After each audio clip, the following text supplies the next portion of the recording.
Ladies and gentlemen, welcome to the European Technology Network. The day is Thursday, it's the 13th of November, 8 minutes past 11, starting slightly late, had a few technical difficulties. We actually have our first guest joining in 2 minutes. 2 minutes. How do you want to play this, Luke? We have 2 minutes. Do you want to maybe rattle off who's coming on super quick today? Well, let me just talk about Airwallex quickly. Leave outdated business banking behind. The all-in-one financial platform built for the pace of modern business, multi-currency accounts, high-speed international transfers, corporate cards, expense management, and online payments, all-in-one platform. Go to airwallex.com. Yeah, it's a pretty funky hat. Funky. I It's actually also- have a hat, but I left it at home accidentally. Yeah, anyway, we can do that. We have a ton of news going on today. But yeah, guests. So we have Andre De Hayes. He is coming on. He's founder of Backed VC. They've just announced their $100 million seed round. Not seed round, $100 million fund 3. Des Traynor, very big guest, co-founder of Intercom. It's going to be interesting to talk to him, of course.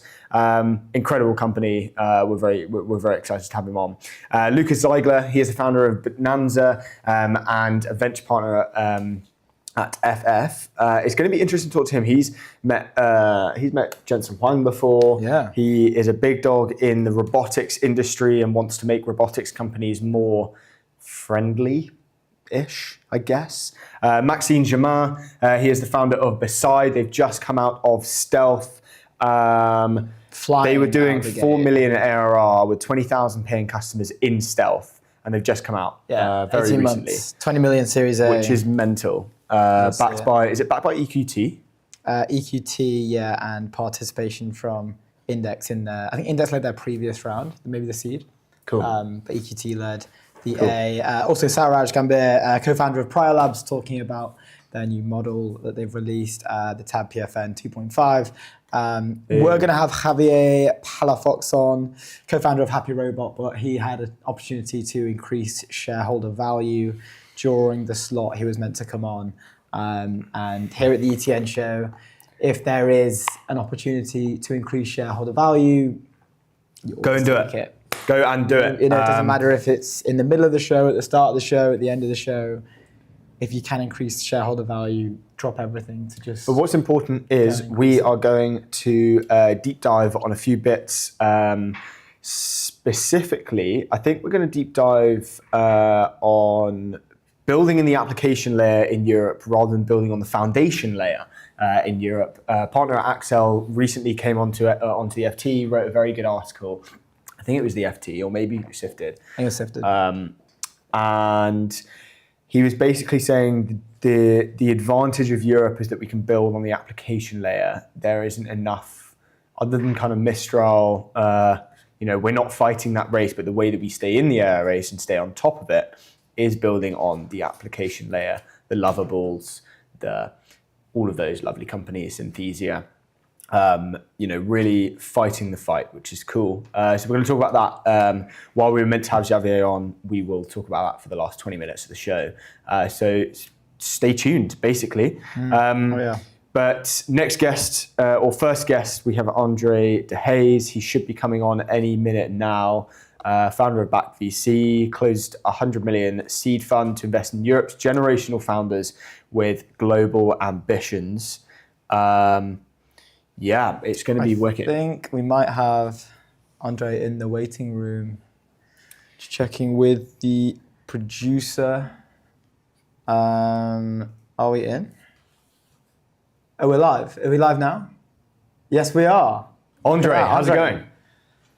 Excellent. Nice to see you. Nice to see you. Welcome to the European Technology Network.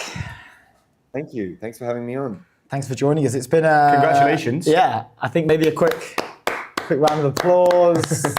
100 M's in the bank.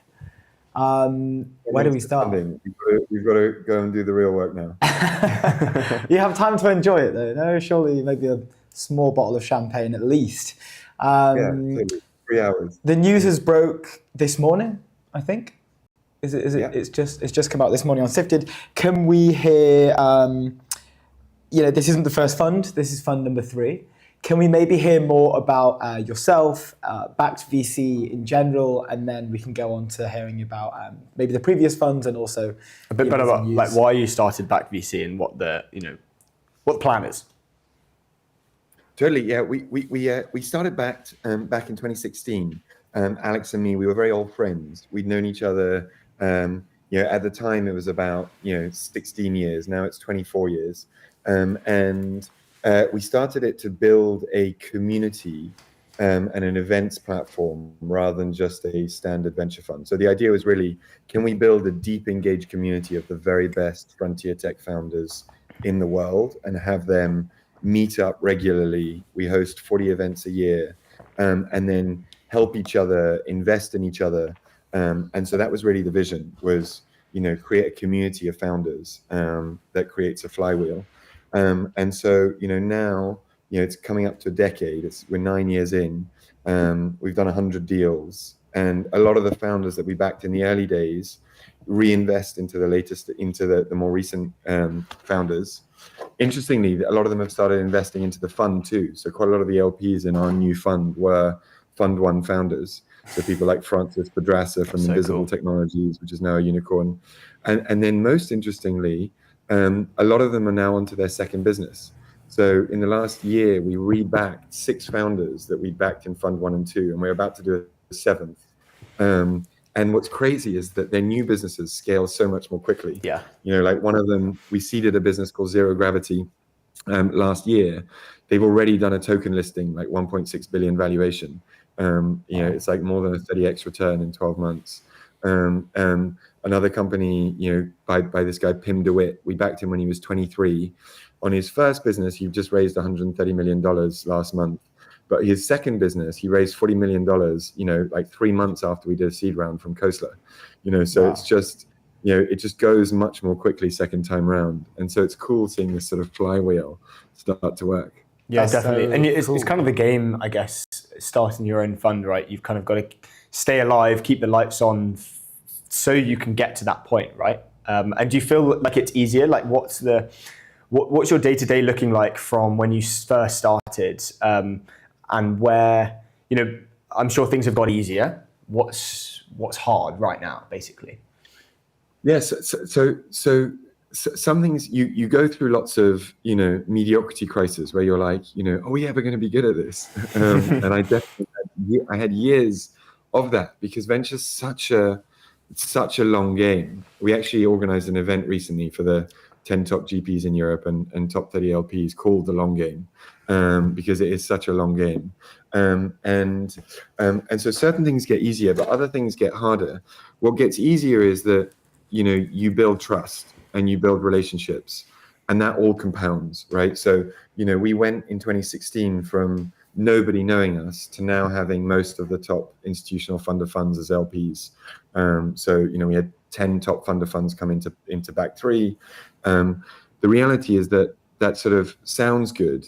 Most of those people, I met 6-7 years ago, and it took, 6 years of Alex and I updating them for them to finally come in.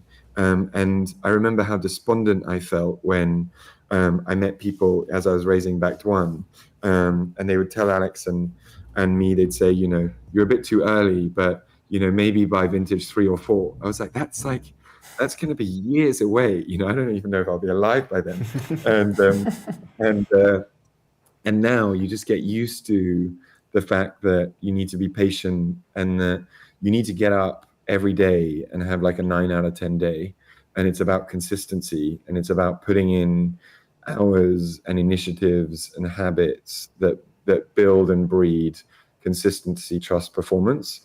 And funnily enough, you get rewarded with like an outlier outcome once. So all the inputs in venture are about consistency and habits, and the outputs are about power law returns. It's this funny game where, there's a dislocation between inputs and outputs. So what's got easier is just knowing, how to run the business, how to source the best founders, and knowing what a good deal looks like. Like, what does a generational founder look like? At the beginning, you're kind of impressed by everyone that's come out of Google and that has a PhD from Cambridge.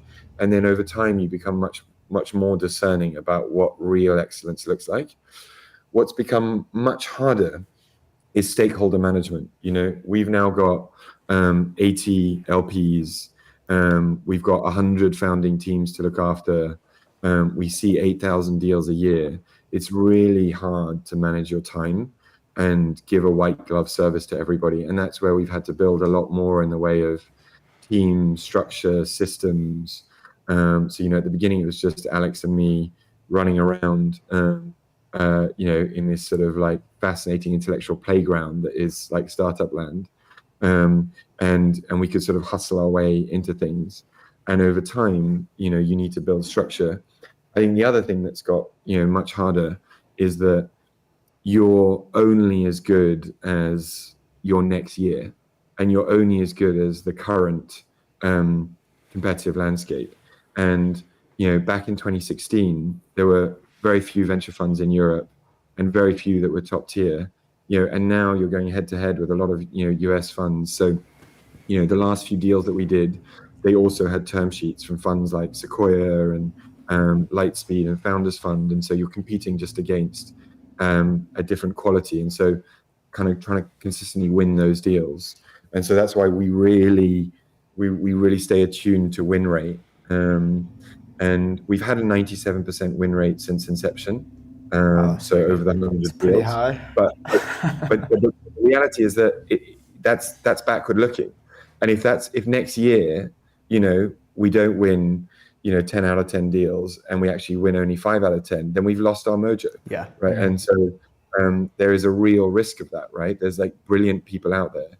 So, looking back doesn't help you unless you're going to keep consistently winning deals. Yeah, there's always that risk in venture where I've read an article about Roelof Botha and obviously leaving Sequoia or stepping down.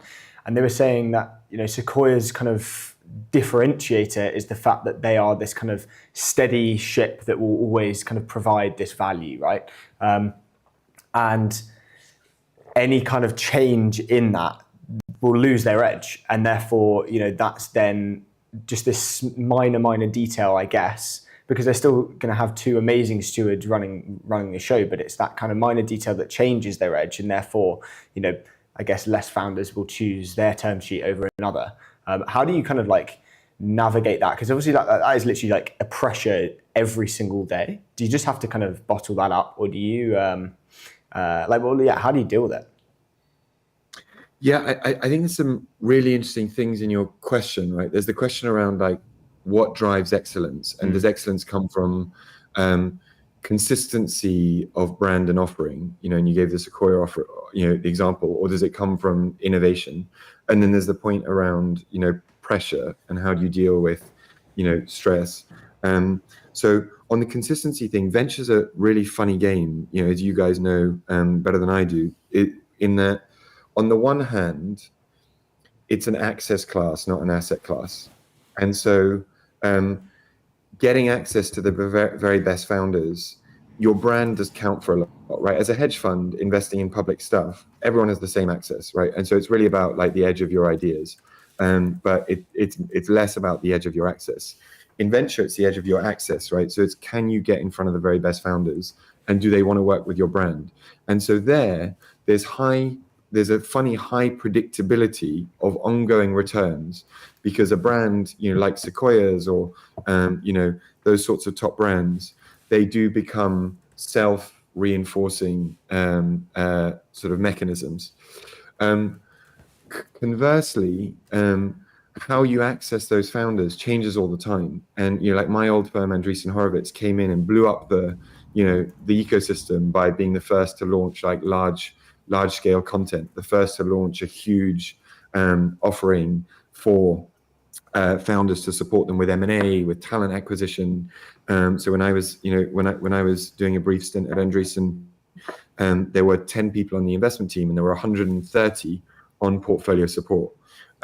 So that's where you do need to keep innovating. To your question around stress, I think there's nothing special about venture. It's the same for founders, and probably even tougher, because there's always the risk of running out of runway. But it's also the same for an artist that needs to get up every day and perform, or an athlete that needs to get up, or a doctor that needs to be on call every day in an emergency ward. And so it's really about attuning to stress and seeing things in perspective. And the reality is, when a company blows up, what matters less is you losing your money. What matters more is, do you do right by that founder on a human level and really make the right long-term decisions such that they want to work with you again? And do you help them? Because it matters if they've worked on something for 8 years and their company's going under, rather than you being selfish and thinking, I've lost my money, let's give them a hard time. You thinking like they've just had a really tough personal journey, and they're starting again from zero. And there's so much, there's so much of their identity wrapped up into that company. How can I help them navigate through it and do right by them? So I think it's about taking perspective and realizing that, your stress is not as great as somebody else's. Yeah, that was it's a good segue into a question I wanted to ask earlier. But you mentioned that, which is crazy, that you guys you've re-backed some of the guys in Fund One. They've probably learned a lot from whether it was a success or a failure. What have you seen? Have you seen changes in these individuals, going from their first company to their second? Are they doing something leaner? Are they raising more? Are they deciding to raise less? Is there a pattern or anything? I'm really interested to. Yeah, massive changes. The very best founders are the most adaptable, right? What defines a brilliant founder?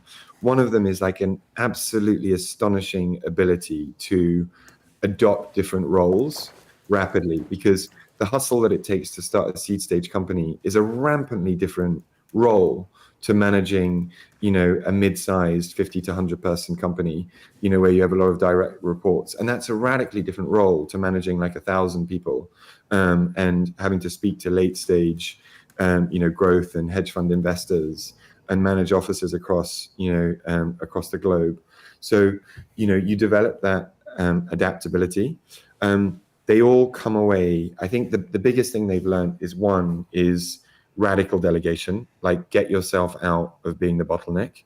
The second is how to really empower a team and build a performance culture. If you're able to attract the very, very best people, that's so empowering. I think a third is all around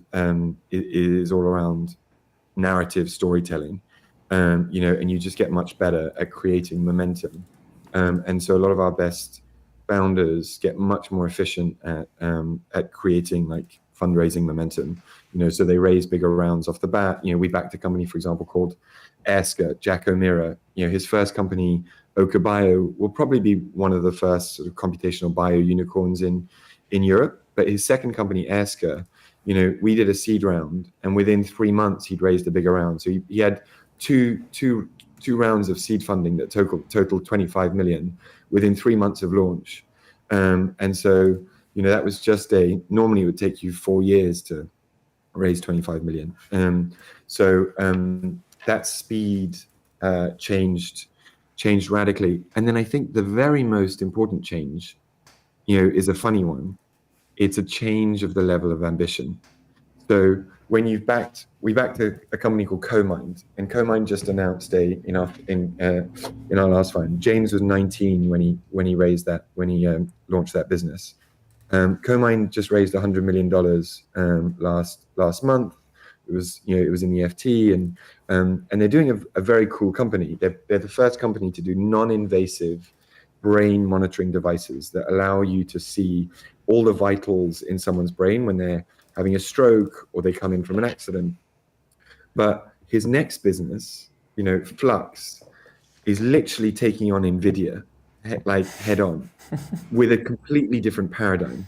They're building semiconductor chips, and I won't sort of reveal too much, but with a completely different paradigm to NVIDIA. So it's taking on the biggest company in the world. That's the sort of audacity that we look for. And second time founders that have already had success are I don't want to just make $100 million. I want to build a generational company that changes the world. Sorry to jump in, but there's another point there, like all these companies that you're describing seem to be doing like great things, great missions, high impact. I'm not sure if you saw recently, but there was a company that came out of YC called like Chad IDE. That was essentially like it's an IDE within like your coding tool or whatever that can it allows you to like scroll TikTok or play Clash of Clans, or it's basically like brain rot pop-up window as your coding agent is like carrying out all your work. And like there was a lot of controversy around the fact that YC had backed it because it was essentially just like, I mean, it was very clear there was no value there in terms of what that company was about, right? It was literally a small TikTok window on your coding agent. What like it stirred a debate around mission and like whether founders should be building stuff like that. Like I guess there's an argument for maybe they just want to go after money. But to see like an institution backing them and supporting them, people are arguing that it kind of maybe acts as like an anti-signal to raise money from those individuals. I'd love to hear your thoughts on just that in general, right? Like, Yeah, I mean, every human has a right to define their own mission, right? And then there's a question of like, there's a question of sort of ethics around are there certain things that one should back or not, and then there's a question of like, are people spending their time on the right things? So I'm not going to judge, founders for building certain companies. We are going to be incredibly discerning about what we back, and we would never touch something that doesn't have like huge societal potential value. So what we're interested in backing is companies that have made a fundamental technological or conceptual breakthrough, operating in huge markets where if that company works, it changes one of the three industries that we focus in, right? So it changes healthcare, biggest industry in the world, or it changes manufacturing, or it changes, the financial sector. Yeah.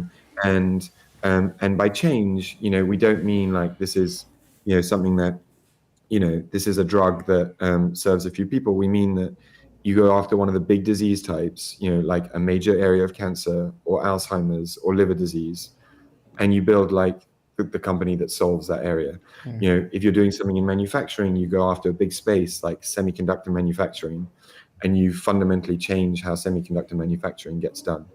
So that's the level of ambition that to us is interesting, because that way, you have a healthy shot at building a $10 billion company, and you have a shot at building, $100 billion to $1 trillion company, right? And there aren't any of those yet in Europe.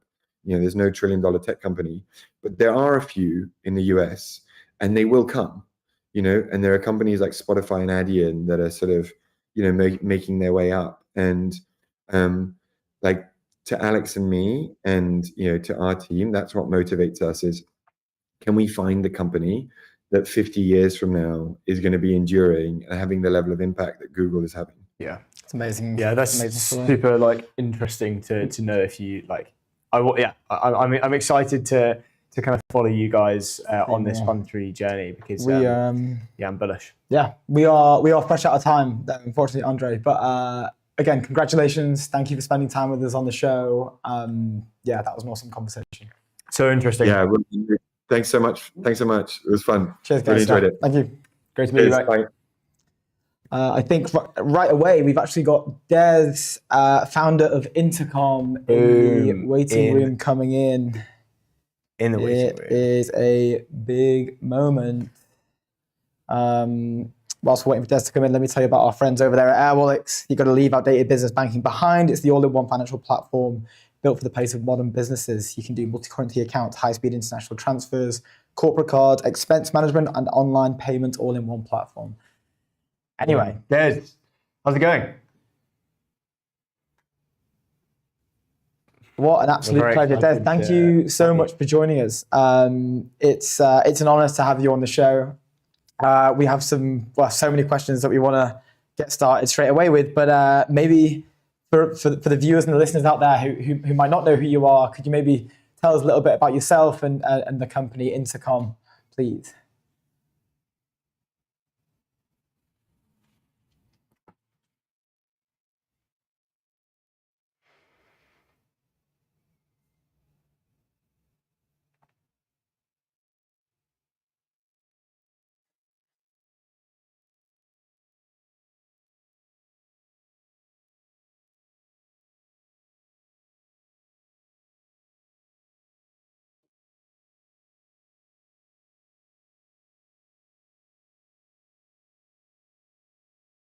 entirely separately to the Intercom platform as well. It's at Fin.ai, and Fin is the AI agent that does your customer support for you. It handles about 66% of your entire support volume. We've got 7,000 customers, and Fin is going through all that crazy AI growth that you're used to seeing, all those batshit charts and stuff. That's Fin is one of those. That's you guys. That's nuts. I mean, because I've heard The story is awesome. By the the way. story is so um, cool. Yeah, can we have a brief summary of the story? Obviously, we've read stuff, but it would be great to hear it from you. Yeah. Like, the that reaction pivots. from when ChatGPT launched in whatever 2022. Generational. And, yeah. Oh, no way. Cool.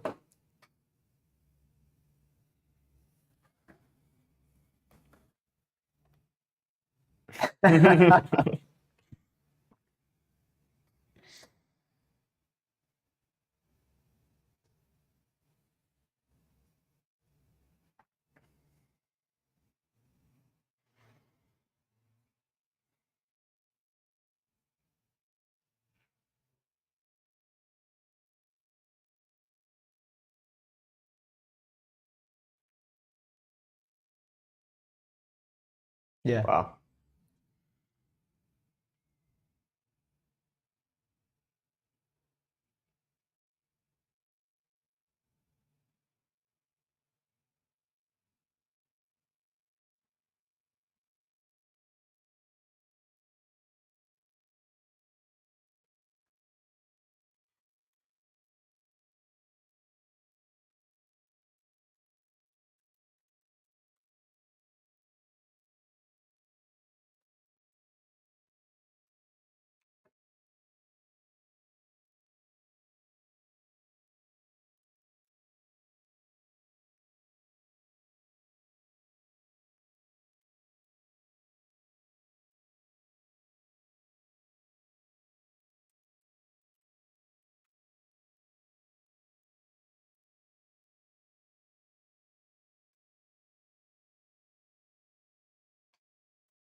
Awesome. We've just had some word from our producer that you have no audio on the stream. So we had that story, which is awesome. Just curious. We might have to do a redo. Let's just give us Just a checking sec. with We're our just producer. checking. We apologise. I think we're good. Okay. Yeah. Could you just talk and we'll see if it's all good. Yeah, 1, 2, 3, 4, 5. I'm here, Fin, etc. We're unfortunately going to have to ask you to answer that question again because I want the viewers. Yeah, that's no problem. Okay, we're good. Am I okay now? Yeah. I think so. Reload Okay, so it. Checking with the producer. Are we good? Yeah. I think we're good. Let's Okay, reload. so it was obviously on your side. Okay, Yeah, cool. that's our I'll bad. have to go from the start again. No problem. Whatever works for you. Just the story of Fin, because like we love it. We've heard it from other people. We've had it from Universe now, but for the viewers and the listeners at home, the pivot is generational, right? Like for a company of Intercom's size to do something like that and then crush it as well is just nuts. Reload Yeah, it. so I mean, we're a 1,000 person company, give or take, and we're coming up to the 3-year anniversary of ChatGPT launch day. I think it was like November 29th, maybe November 30th, 2022. And I got a Slack message from from Fergal at the time. I think he was like our director of AI. Today, he's our chief AI officer. So the years have been kind to him. And he was like, "Yo, you need to look at this." And I clicked in. You know, at the time we didn't really know how to engage with AI, so you're just asking it kind of questions that you could have Googled. But then you realize it's got a bit more about it. So you start asking it sort of pointier questions, and it's doing a good job. At the time, I was asking like soccer questions, like just bizarre, like just so hard to research and hard to Google type things, and I was getting them mostly right. Then I asked it how do you install Intercom on a mobile app, which was a classic support question we get, and it was like, "Bing, 6 seconds, perfect answer." And I was like, "Wow, okay." That was the moment where I was like, I don't think customer support is ever going to be the same again. And you have to bear in mind, our business is like we sell seats to humans to sit in to do customer support. If the AI is doing the customer support, we don't have a business anymore. So that's the world that we're up against. That's the risk that we're in. So I spoke with Kieran, our CTO, texted me as well. Then I spoke with Owen on Friday. Owen's our CEO. And I think the thing that I look back on most is the CEO is willing to make a kind of an aggressive and risky decision. Like, I think it's very, very easy to sort of say, why don't you carve off a 2-person team and do a little experiment or a little like prototype or have a hackathon or something. But that's nowhere near enough. Like, when you get these ideas, it really is like a kind of burn the boats moment. You have to kind of go all in. So Monday morning we had a kind of an internal all hands type thing with a few folks in product, and we're like, here's the opportunity, rip up the roadmap, build an org, let's go. That's and mental. we went hard. 4 weeks later, we had our first features live on the Intercom platform. And then by March 2023, which is maybe like 12 weeks later, I guess, with Christmas in between, we basically had the first version of Fin live. We launched it on GPT-4 launch day. And I think we were the first AI agent in production. These days, Fin, as I said, is doing like 66% of your total volume. We charge $1 per resolution. Fin's handling a million resolutions a week. It's things are going well. So yeah. That's very cool. It's crazy because when you're a CEO, you have to obviously make those kind of huge decisions all the time. And I remember when ChatGPT came out, it was just like an obvious like thing that this thing is going to change one consumers' behavior, but also like enterprise for forever. Yeah. Because obviously, like, you talk to others, other people in your situation, other companies or other people that are running companies in the same scale and same size. What was their take? Because for you guys, it's quite rare, especially as the size of the org you were. Did you see other companies kind of lose out on this and be like, no, I think it's only, it's going to be okay. We're going to like stay on our roadmap. And you were like, obviously rip up the rule book. What was that like? Just like taking that away and just focusing on your journey? I think there's a few things we noticed with other companies. One, like, we were kind of lucky how existential AI was to CS, that it didn't really give us much of a choice. Like, it was very obviously an immediate killer. And we had to build a product that would be like cannibalistic to our existing business to survive. So I think people often say companies only change through inspiration or desperation. I think there was kind of a mix of both for us. I think the people who struggled most were like in a type of a monopoly, super comfortable, and they would basically like they'd be kind of asleep at the cash register. So they see AI and they're like, that's cool. We should start building a little co-pilot over here. And it was very much incumbent thinking. It was like, oh, here's a new bit of tech. How can we use this? Like as if they found a new JavaScript library or something like that. So I think there's like a tendency to just see how do you keep your existing plans the same and just roll in a sprinkling of AI, a few sparkly buttons here and there. I think the behavior you notice is people will tolerate. Like, it's very, very painful to rip up the company, to reorg, to change the roadmap, to go all in on a new area that didn't exist last week or whatever, right? It's extremely painful. And I think you have to be willing to tolerate the extremely high acute one-time pain because it's, the big picture is even though that's horrible, it's much better than a long chronic pain that will slowly seed your destruction over time. Yeah. But a lot of companies consistently make this decision to prefer a long, slow death over a short burst of pain to make a change. And I think that's like the folks who aren't willing to take that little bit of pain to tell people, hey, other stuff, like people didn't realize at the time you have to build software differently with AI. It's not the same old software development lifecycle. You don't go customer research and then design and then engineering's at the end and then a big QA. It's nearly back to front. You have to, with AI, you have to build it totally differently. That means we have to go around like rip up. And Intercom was famous for how we built software. We were so like prolific and productive. But we had to rip it all up and kind of reimagine basically how everything in Better Company works. People were pissed off. Not everyone liked it, of course. But like ultimately, the bigger picture is like survive. Yeah, definitely. Did you have like kind of linked to the previous question, but did you have people reach out to you after like, hey, we probably should have done that?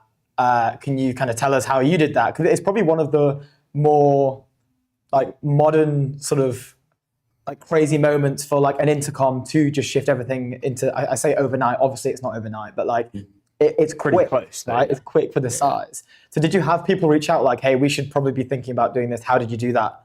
so quickly and so well?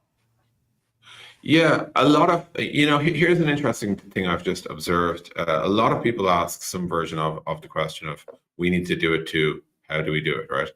And what I notice is everyone's good at doing the following. Hey, AI is here, guys. Let's have a little hackathon. We're going to do some lovable stuff, some V0, bit of Claude Code, build out some little fun prototypes, and then we'll all present at a big show and tell. And we'll be like, yay, we're now an AI company, and update the marketing page to say we're AI first. Happy days, right? That's the easy, pain-free way to pretend that you're doing AI, right? And you're playing in your little sandbox and you feel great about it all. I find like a couple of initiatives we rolled out that haven't been like as how would you say, as like warmly welcomed, but I think have been ultimately good. Like in our design org, we basically said, Emmett said like, hey, every designer needs to ship to production by August 1st of this year. And everyone did. But like we had to say it like that, because I mean, otherwise people don't necessarily randomly bring that chaos into their life. So yeah, and then Dara, who's our CTO, said, hey, we're going to fight to double productivity. This initiative he has called 2X using AI engineering. We will basically are going to make this a part of performance and all how we think about engineering, how we plan our projects. We're going to factor in AI from the start, and that's what we need to do to basically hit the level of productivity that we should be able to hit. Now, when I tell these stories to other companies, what I realize is the real anxiety here is that they're afraid to say the unpopular thing, and that's the thing I notice most. They're afraid to say, hey, we are doing this. It's not an option. It's now an expectation. And let's get going. Yeah. And I think a lot of cultures over the last maybe 5-10 years got to a point where they were so soft that like I think the exec team has potentially lost a mandate to say let's make things happen. And I think that's where things don't happen unless people say let's make things happen. So you really need to want the pain. In some sense, like in NBA terms they say you have to want the smoke, but like there's a genuine, like, if you really fully understand what's going on, here's your options. Either you correct your company or the market corrects you. Yeah. That's it. And so it is like, we use the phrase adapt or die a lot because that's honestly how we feel. There's like, you can have all the great narratives and talk about how great we are that we managed to do all this without, breaking any eggs or whatever, but like, it's not an option. It really isn't. Yeah, definitely. And you guys are definitely the people to say that for sure. I want to touch on Fin 3 and the launch and the new product features. Can you give us a rundown and then we can kind of deep dive on that? Yeah, sure. So our third major release of Fin, we had it like just a couple of weeks ago in New York. Basically, when we launched Fin 1, if you like, was just like, hey, look, it works. It can do a good chunk of your support. And then Fin 2 was like, now you can configure it and customize it to your business.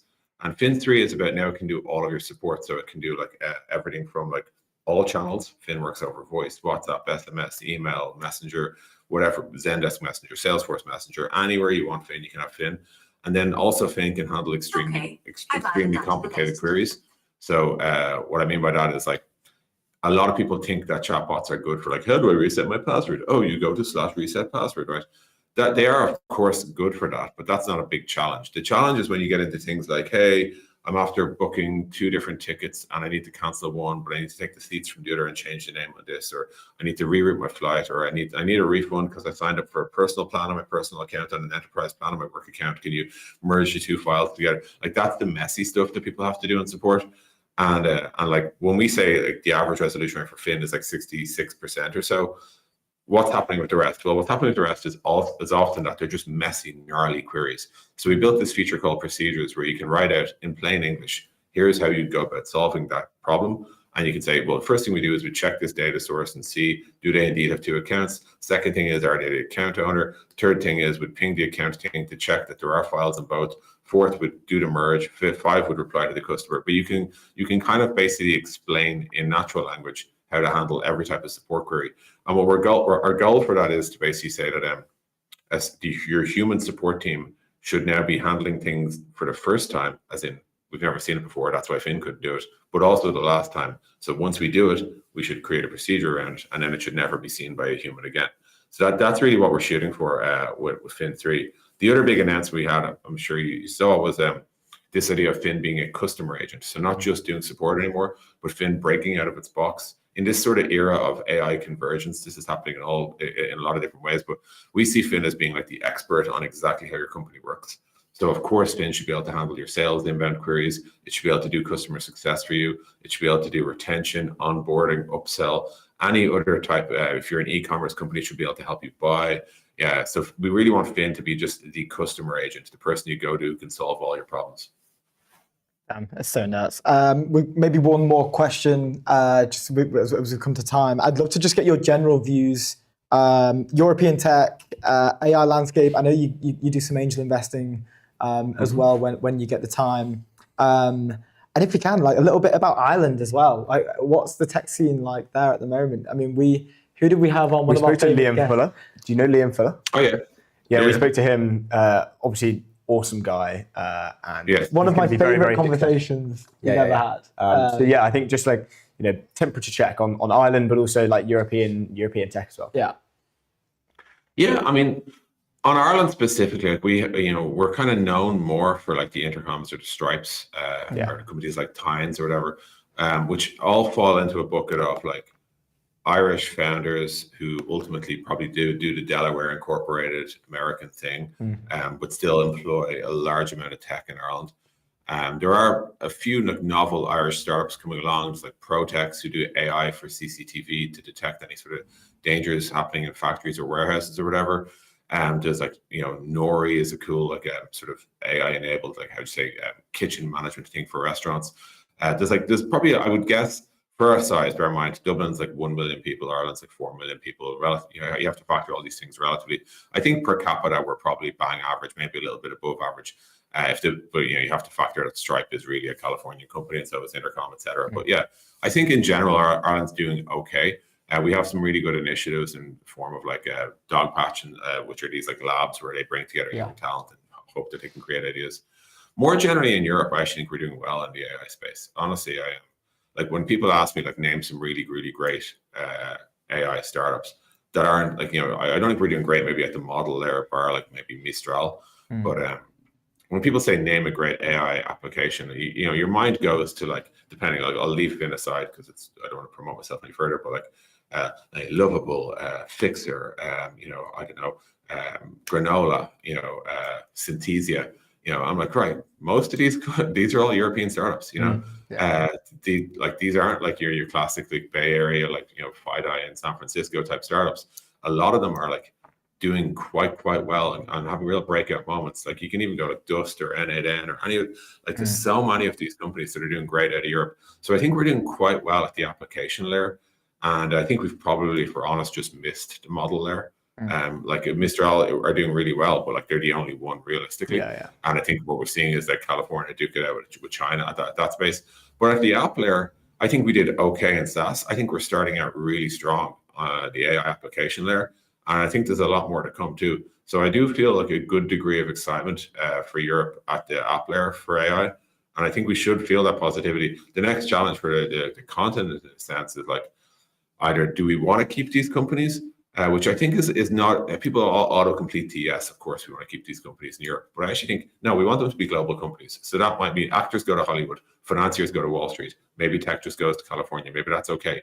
But if they keep employing people and building out superstar teams over in Europe, that will beget more startups and more startups. And I think that's how you get a great tech ecosystem.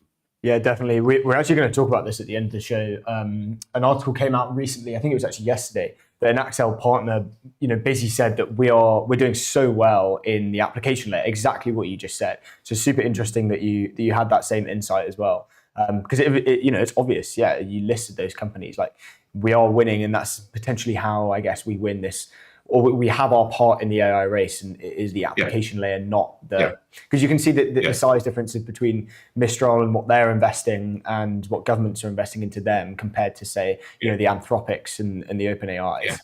It's a different order for sure. Exactly. But the app layer means that we are firmly relevant in this AI case, which wasn't a guarantee. And I don't think it's the result of any EU initiative or government initiative. I think it's just Europe has always had really smart people. And we saw an opportunity as citizens of Tech Europe, if you like. The opportunity was there, and lots of great companies grabbed it with both hands. Yeah, definitely. Seriously bullish. 100%. Look, amazing to have you on. Thank you so much for the time. Cool. And Thanks so much, guys. Excited to be here. No, thank you. It's a pleasure and an honor. There's open seats. Yeah. Come back anytime. Awesome. Thanks so much. Thank Great. you. Cheers. Great to meet All the you. best. Bye. Bye. Very cool. Yeah, That's it's interesting so when you talk mad that about you it. can see a company of that size pivot so fluidly. Has there been a book written about? And I don't know, maybe I feel like that's maybe a we book should moment. write one. Maybe we should write a book. Like Matt Clifford, that was a capable moment. That's a book moment right there. Yeah. Oh, modern Netflix original. Fine. Or Twitter. Netflix with Chris Pratt maybe playing Des. You'd watch it if it had Chris Pratt in it. You love Chris Pratt. Yeah. Chris Pratt's the boy. Absolute beast. Let me tell you about our friends, ACI.dev. It's the open source middleware to control, govern, and observe AI access to your tools and also data. Don't forget about the data. And these juicy guys as data. well. Just to drop them in there. you I know- wanted to talk about, now we've got 6 minutes until the next guest comes on, Lucas Ziegler. I wanted to talk about what Lightspeed have just launched. I don't know if we can get it up on Don't the get me screen. started. on this. Mr. Michael Magnano, he should hopefully come on. We'll see. Okay, I think we're on the screen. So I'm going to read this out and then we can chat about it. I think the other one is on here as well, so we'll chat about that too. When AI took off a few years ago, I launched a podcast. Typical VC move to talk to the people building all the coolest stuff. It was fun and I learned a lot, but I quickly realized every tech podcast looks the same, including mine, and I got bored. Then I got inspired by new formats like TBPN, hopefully us as well, Indie VC, and tested a few episodes where I got out of the office and out in the real world and ditched the prep materials. It was a lot more fun and the viewers seemed to like it too. So today we're launching a new show dedicated to just that. No office, no Zoom, no filter. It's called Out of Office. The first episode featuring my good friend Casey drops on Tuesday. It's a good hang. Subscribe below. I'm so bullish. 60k views. I'm so bullish. Our So friends over at bullish. Lightspeed, we love them. They're so good. And I think having Casey Neistat on the first episode is awesome. He also recently went on TBPN. Sets the bar crazy high, right? Yeah. Amazing So guest. I think the cool thing about this is I think the cool thing about this is that it's a VC firm doing this. It's cool. literally that. It is a VC. It is the second. It's an A16Z type play, yes, right? Yeah, it's the second solid, respectable VC firm to embrace new media format with open arms and do it well.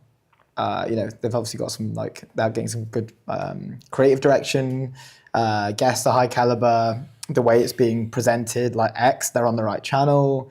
It's very reminiscent of, some early elements of this new, Well, it's more casual. but it's clearly just, becoming more casual, and you can see it with even Stripe's cheeky pint, Yes. that's Yeah. casual, right? You have a pint, you sit down, have a pint with people, and But it's also it's a company embracing media again. Another example of new media. We will be seeing the dominoes are starting to fall. For those who can see it, I think are very excited about it. And this is just another example of embracing it. It's like It's just how you win, right? But at the moment, it's like how you win is just being simple. This episode sat in what looks like an Asian restaurant, I think, or some form of cafe, and it's super chill. There's no heavy mics. There's no big lights. You're using the lights from the kind of top to just There's nothing special about it, right? Yeah. But that's what makes it special. Yeah. It's casual. It's chill. And it fits perfect Casey Neistat vibe, right? Where it's I feel like he kind of pioneered that in the YouTube space, where it wasn't you have to have a massive camera and you have to do this and do that. It's all about he used the bare minimum. Would scratch his laptops. Would it wouldn't really matter the cinematography, but it was that human feel, and that's probably how he was able to carry on for however many days he did, was because it was such a low bar. But that's what made it really special. He just had great creative taste. Yeah, right? and so His they've probably videos were really good. gone to Casey and pitched this idea and said, "Hey, look, we can do this for podcasting, where it's low, not low budget, but low high quality, but kind of like casual quality. Yeah. I hear you.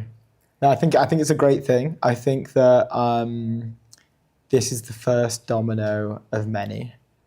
I think that like, But where else are people going to go once because casual is easy to replicate.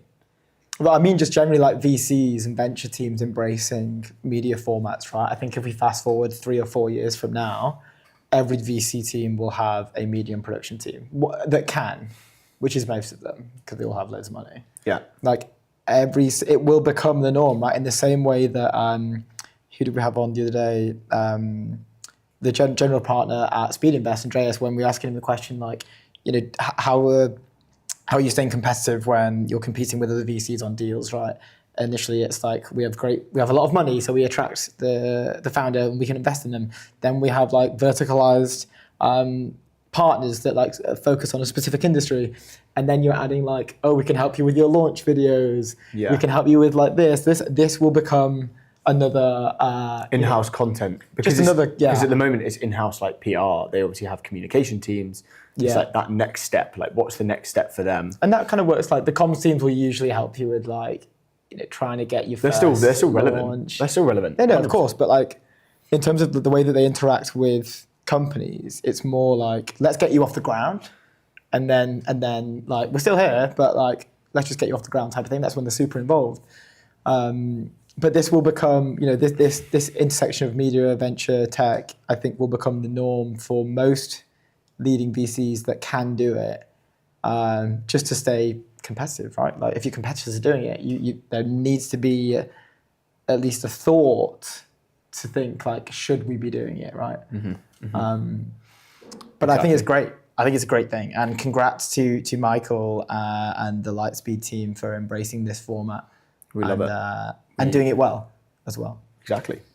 Which is great stuff. You love to see it. So next on the show we have Lucas Ziegler. He is a robotics evangelist. Super duper interesting. I'm just getting us off the screen. Are we good?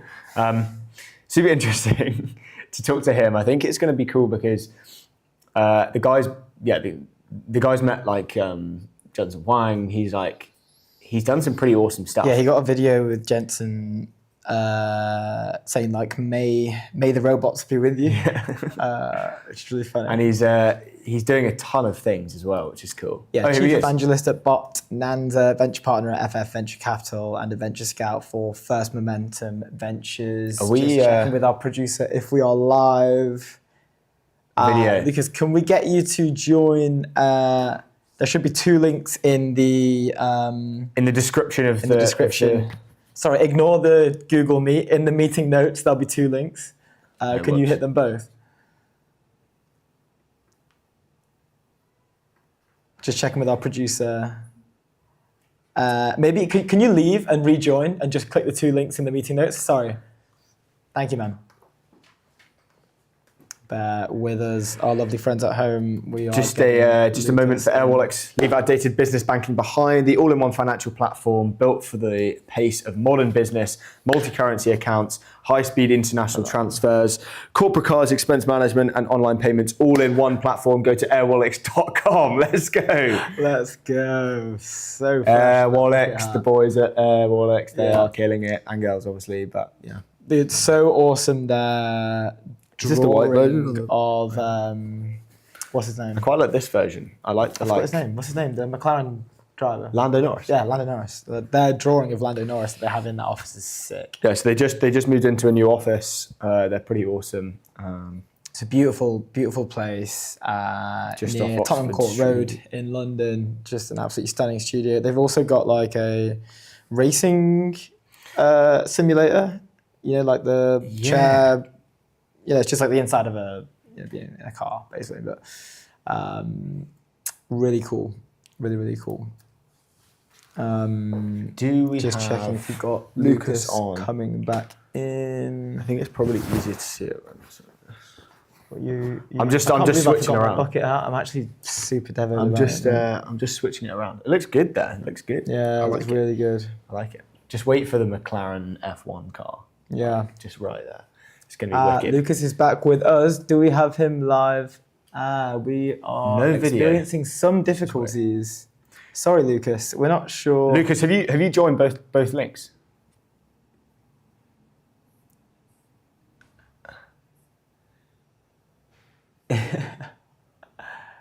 Yeah, we're the same. We can see you, we can hear you, but for some reason we're just having a Our problem. producer is having trouble it just onto- getting in.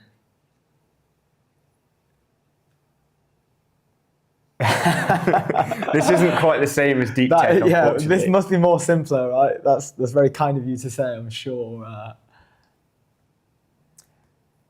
We may try one more time. Can we Let me just just- try yeah. to go through? It's the video and the Riverside link. Thank you, Lucas. We appreciate that, mate. Sorry, folks at home, having some technical difficulties trying to get Lucas Ziegler in. But whilst we're waiting for him, let me tell you about our friends over there at Fora. It's the workspace to make your everyday extraordinary. Premium, flexible workplaces that drive performance, productivity, and well-being. It's the best place to be surrounded by greatness and rub shoulders with some of the world's most exciting companies. That's Fora. Go to Fora to get your luxury office space today. I used to work in a Fora, currently work in a Fora. It's a great place to work. They have great suites. They do great coffee. But They do great sweets as well. I said that. Oh, sorry. I was just trying No, to. please, mate. I was just trying to fill the silence. You know? No, please. You're doing a good job feeding into the amazing work that Fora are doing over there. Chief evangelist at Bonanza. I want to Venture know partner, specifically Effort what Venture Bonanza Capital, is. I was and doing a some venture research scout on for it. first. The guy must have no time. I know, yeah. When we announced it, like I couldn't fit it all on the guest announcement. Like, we had to like edit the text box for the really? guest to make it larger to fit all his roles in. All the stuff he was doing. Just gonna check with our producer. What do we know what the problem is? Or we might be Lucas good. Ziegler is in. We can see you. I think we might be good. We're working on it. It's We'll just- go 5 minutes over if you have the time. Is that right? Okay, awesome. Dude, you're Because a we've got legend. 10 minutes between each Each guest, so slot. we can eat into that. I think we. I don't know. I think it might should be a problem good. on our side. It must be us. Because if you're joining the links, I mean, that is the only thing that you need to do, right? So we're just Super weird. checking. Hey, the problem with Showbiz. We love that. Yeah. Okay, Lucas, All you good, grab the all good. espresso. We'll try and sort the technical difficulties over Perfect on our European end. fashion. Yeah, good to get a little espresso in. We've got our iced Americanos today. I'm actually not loving mine, to be quite honest with you. I appreciate you getting it me though, You obviously. don't have to drink them. No, like, I appreciate the sentiment. Appreciate you getting it for me. Mm-hmm. Just not enjoying it. I just thought I'd let you know. While we're waiting, let's these- show a few more gifts that we got from Airwallex yesterday. These are Airwallex socks. Airwallex X McLaren socks. Official partner of McLaren Formula One team. One size fits most. And also an Arsenal cap with Airwallex on the back. Just there. You can Sponsoring see- all sorts. If you can see that, which is I'm gonna leave them there. it's a really kind gift from our friends over there at Airwallex. Maybe we can put the Arsenal cap Some serious problem going on. on here? This is. I apologise to all the viewers. We are experiencing serious. Yeah, we just difficulty. can't seem to make this work for some reason, which is This is really not good. unfortunate. Did you get your espresso, Lucas? Ah, there it is. No. This is our technical This is our fault. difficulty, not yours. We're doing everything we can to solve it, to try and understand what it is and why it's happening. But we're struggling to work out what the specific problem is, and our viewers at home are probably, a different browser. Oh, Can you try? What browser are you using? can we? Using I mean, Chrome. surely Chrome's fine. I'm on Chrome. We're all on Chrome. Everyone's on Who Chrome. uses Safari? No. I don't think Oh, Safari. because the Would that the work? chance of all of our guests having used Safari and you're the only one is like super low. It must be something on our end. I'm just trying to think of the best way to solve this. I'm wondering, can our viewers hear Lucas? They can't hear him or see him. No. Okay. God, sorry to the viewers at home as well. Probably just sat here watching Luke and I scramble, but we can see Lucas and we can hear him and we can talk to him. We're having a great time over here, but unfortunately, our viewers at home are the ones bearing the brunt of this technical difficulty. It's very strange. Very strange. Yeah, Yeah, man. still not good.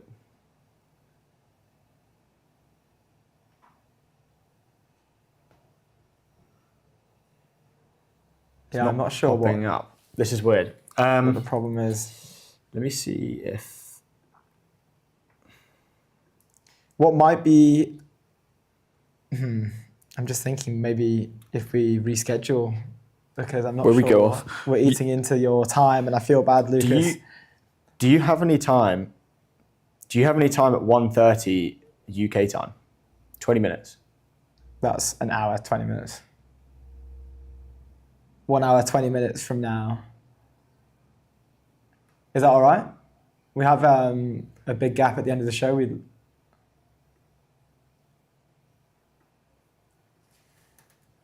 It's only 20 minutes, but maybe that's the best idea to do that because we're trying to get through these technical difficulties at the moment.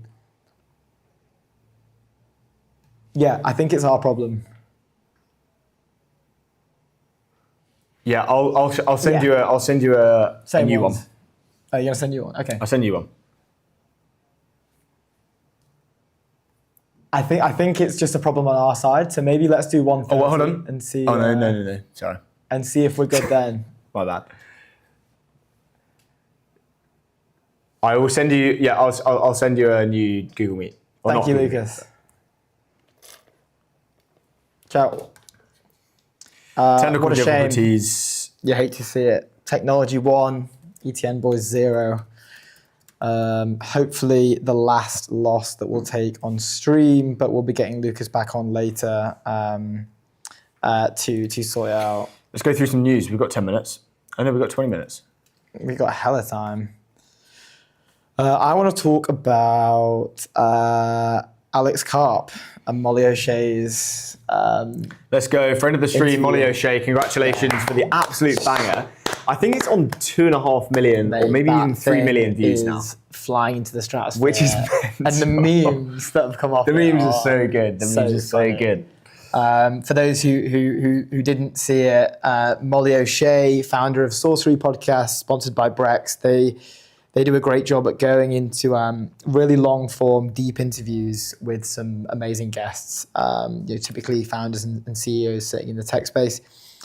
Recently, was meant to come on the show. Unfortunately, had to push back because she had an opportunity to move up a launch. It turns out that launch was actually an exclusive interview with Alex Karp, founder of Palantir. And it's essentially just Molly and Alex walking around the office. You watched the interview. It's pretty good. It's really It's cool. so funny. There's a few bits in it where it's just Some it's just him being controversial such a topics strange for sure. yeah. Definitely a few controversial moments. He is quite the character. He has quite high energy. He's very, we saw this when they announced their earnings. I think it was like, I can't remember when it last was, but there was like that famous clip of him. He's kind of flipping everyone off. He's in like a sort of like a Palantir boardroom. And he's like celebrating how much they smashed the earnings, and he's just having a great old time over there. He's having a great time. More recently as well, has been back and forth with the short sellers. And he was like openly kind of discussing with Molly about his feelings and his opinions over the individuals that are shorting Palantir. But he loves what he's doing. He's high energy, and we're starting to discover that there may be a correlation with sword ownership and how founder. well company Does. does. So I'm not sure if you have the interview or maybe I have the post interview up. from Molly. If we can maybe Let's see if we that can up, pull that up, and then we can go from there. just to give our viewers a little taste of what we're discussing. But We're up. Okay, so how many likes did it get? 2.3k likes, That's a lot of likes. 2,500 bookmarks, 2.1 million views. That's a banger. Yeah, that's a certified banger. That is a certified banger. Unfortunately, Molly couldn't join us on the show, but that is the reason, which is also quite cool. I feel like, that's quite cool that's the reason she couldn't join the show. What they cover: $5 million market cap milestone, Palantir record earnings, his new biography. Has he released a book? Yeah. Molly was reading it. Oh, no she put a way. tweet out reading it in a London cafe. Is that his book? Yeah. And the rise of AIP and its impact on global enterprise, morality, value creation, helping Americans win, dyslexia, artistry, and Karp's leadership philosophy, the legacy of Rosita and Cupcakes. If you haven't watched it, go and watch it because it's a very good interview. Again, it's just these interviews where it's like, very casual. They're just so good, and he doesn't do very many media appearances, and kind of when he does, it kind of just goes a bit nuts. Yeah, I think he kind of times it with something. He does, he does very well on that front. But it was just like it was a casual thing again. So it's like, that's probably why he's taken that. I think, and it's also, I think it's a good thing in terms of like what we discussed with Max at Valerian Yeah. in terms of like this. There needs to be, doesn't need to be, but it can help the optics of your company, especially when you're running a defense company or that has ties to a defense company like Palantir, can come across as the big, scary XYZ. But like there's an element there where he can, Alex Karp can sit down with Molly O'Shea and you can realize, he can also be a bit goofy as well. And he's pulling the sword out and he's doing some lunge things with the... Yeah, I mean, I'm pretty sure a lot of people thought he was pretty goofy anyway, but... Yeah, true. But like, it gives him a taste of like becoming across like more like a human, like when he was on WPN, and he was talking about how he's incredibly good at like cross-country skiing, I think, and he hangs from bars a lot. Like he has like kind of like almost like world record close like hanging, Fair play. time. Yeah. You just sort of hold a bar and you hang. And that's like a cool thing. I think like it's cool that that helps his image. And I think by proxy, it kind of helps the image of Palantir as well. I'm not saying that everyone, like the Palantir short sellers are going to be like, it hangs from bars. I'm longing it. Like they're not gonna switch up. I'm changing like that, my thesis. I'm not shorting this thing. I think it helps like the optics and the brand, just because like, again, he is, same with Musk, same with Jobs, like they are the brand. Yeah. To like a very integrated level. And I think Jobs was this is obviously pre like internet, but his book's great, but he was very,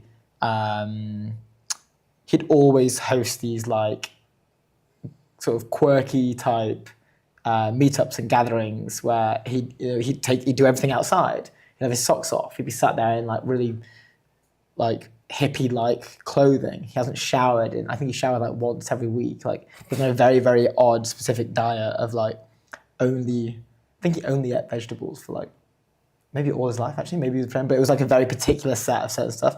And this is like, that's cool because it's like, he's not the scary Apple guy. I mean, I know that a lot of people said that it's quite hard to work with him, but like he's also a human being as well. Like it helps with that, not big, bad, scary CEO, but also like, kind of down to earth, but human individual. Yeah. That makes sense. Well, it takes them off that pedestal, I guess, right? And it can be used strategically, right? Like I think when you see candidates running him in the US, they'll hit like a bunch of podcasts. Yeah. Like when Well, I think there like needs to Trump be did more this of as that. well. I guess in the UK, like I don't want to say Matt Clifford because obviously he's not in politics, but like he's one of those figures Well, that is a little bit. I mean, obviously he works at the government and stuff, but he does a lot of appearances like that. I guess, or not that many, but he does appearances like that, and I think that's like that's great because it shows that human element to it, and I think that's really interesting. And I think we could bring more of that into UK politics. Yeah, I think US is, in my very naive opinion, it's more gamified Yeah, in a way, like Yeah. massive budgets, massive media campaigns, tens of millions, if not hundreds of millions. like, probably like massive branding. We're working on slogans, we're printing caps, we've got everyone at the rally like wearing the cap, and it's like they'll probably hire someone, think of a catchy slogan, right? Like Trump has "Make America Great Again." But it's the social presence as well that that I think they just do so well. So yeah, no, it's an interesting one, and therefore that's why Molly O'Shea has done an amazing job to get the interview because it's pretty rare, but also to just go absolutely viral. Well, there's so many memeable, Nutsworthy viral. there's So many memeable people and so many moments. memes. I'm going to pull some things up, but I'm just going to search. Yeah, people have because- memed the hell out of the interview in a good way though. There are some really good ones. Yeah, I'm just trying to. Let's just stay off. Yeah, there we go. Pulling Nice. something up, nice. Yeah. Let me tell you about our friends over there very quickly about Airwallex. It's how you can leave outdated business banking behind. It's the all-in-one financial platform built for the pace of modern businesses, multi-currency accounts, high-speed international transfers, corporate cards, expense management, and online payments. Guess where it is, Luke? It's all in one platform, buddy. It's all in one. You just get it all there in one. All in one. A little package there, all in one. Yeah, all in one. Up next as well, we have Maxime Germain. He's the founder at B-Side. They recently raised their Series A. Let me tell you a little bit about them. They were in stealth for 18 months. Very casually got to 4 million ARR and 20,000 paying customers whilst they were in stealth. They've now come out with a 20 million Series A led by EQT. The Slack founder is an angel, and they previously raised, I think it was a 10 million round that Index led. So very, very excited to talk to them. Founding team has got a great background in consumer apps, X, Snap, and Zure, a mental health app that was sold to Alan in 21. That's Maxime Germain over at B-Side. He'll be joining us in 9 minutes, so don't go anywhere if you want to see him on the stream and hear us have our conversation. It's going to be good. I think we should talk about Plural's move over from the UK to Estonia. Yes. Reason being is because Sifted are obviously... Are they moving? Well, so they moved the domicile of the company from, I think that's the word, from the UK to Estonia. But this was done at the beginning of the year. And Sifted has framed it as something that was before, like something was like now, considering the everything going on with the exit tax and stuff. And I just think it's like classic kind of Sifted like fear mongering, basically. Yeah, that's a really misleading. Yeah, but so to quote, the article basically goes, our restructure at the start of this year was about regulatory and operational efficiencies, the company said. This is purely operational and none of Plural's partners have changed their location or plan to. I mean, we were there the other day and they were all sat there in an IC. Yeah. Like, they were all working there. Yeah, they're all in the UK, which is obviously, whatever, which is great. And yeah, it's just classic kind of, moving over, like using one story to try and paint the other as something. Which Yeah, is it seems like they've funny. kind of, this news has happened. I mean, this decision to move happened earlier this year, you mentioned. And that's kind of like, ooh. Well, it happened at the beginning of the year, or restructured at the start of this year. So just so long ago. Yeah, it's interesting, right? Because it kind of is that, yeah, it's like, oh, that piece of news would fit with this piece of news. Let's just plug them plug them together. together. It happened the other day, actually, with that headline.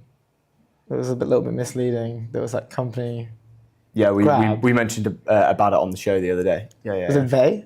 Yeah, it was Vey. Vey and Grab had invested in. Yeah. Oh, yeah. Vey. So they said they had invested 410 million. Yeah. But actually, they'd invested 60 million euros. No, $60 million probably. Something like that. With a pledge to invest $350 million if they hit more. Yeah. Which I don't think, like, obviously isn't misleading because, they've pledged to do it and, they have the intention of doing it, but it was only obviously if they hit certain milestones. Which is like a standard, like. Which is standard, but LOI, right? the But, headline the read, headline was. Grab invests in. It's like they like lines up 410 million or something like that. Like it was very like, you skim over that, you think that they've raised 410 million, but actually they've raised 60 million, and the 350 million may or may not come. It's like if you hit certain milestones, which could very possibly be like outrageously hard and unachievable. Yeah, exactly. Okay, so I mean, look, while we don't have the time at the end, let's touch on this AI race. Europe should focus on applications, says Axel Partner. It was something that came out. Yeah, can you pull from that Sifted. article up? Pulling it up now. While US tech giants spend tens of billions of dollars building AI models and data centers, Europe must focus on growing global leaders at the application level, according to Philippe Bottery, his partner at VC firm Axel. Basically, what he's saying in his I guess thesis, or what he's looking at, is Europe stands a chance on staying in the AI race because of the evidence of these amazing application layer startups that are basically winning in their respected kind of industries. You've got the Lovables, the Synthesias, the Granolas, the Fixes. Yeah, they're all winning in their respected space, and the massive the massive like chasm between OpenAI and Anthropic investing tens of billions or hundreds of billions compared to our foundational layer and model layer of the Mistrals investing in the singular billions. Incomparable. So it's like an order of magnitude like different. I think. And what do you think? Like, because this is all about the EU winning some form of the AI race.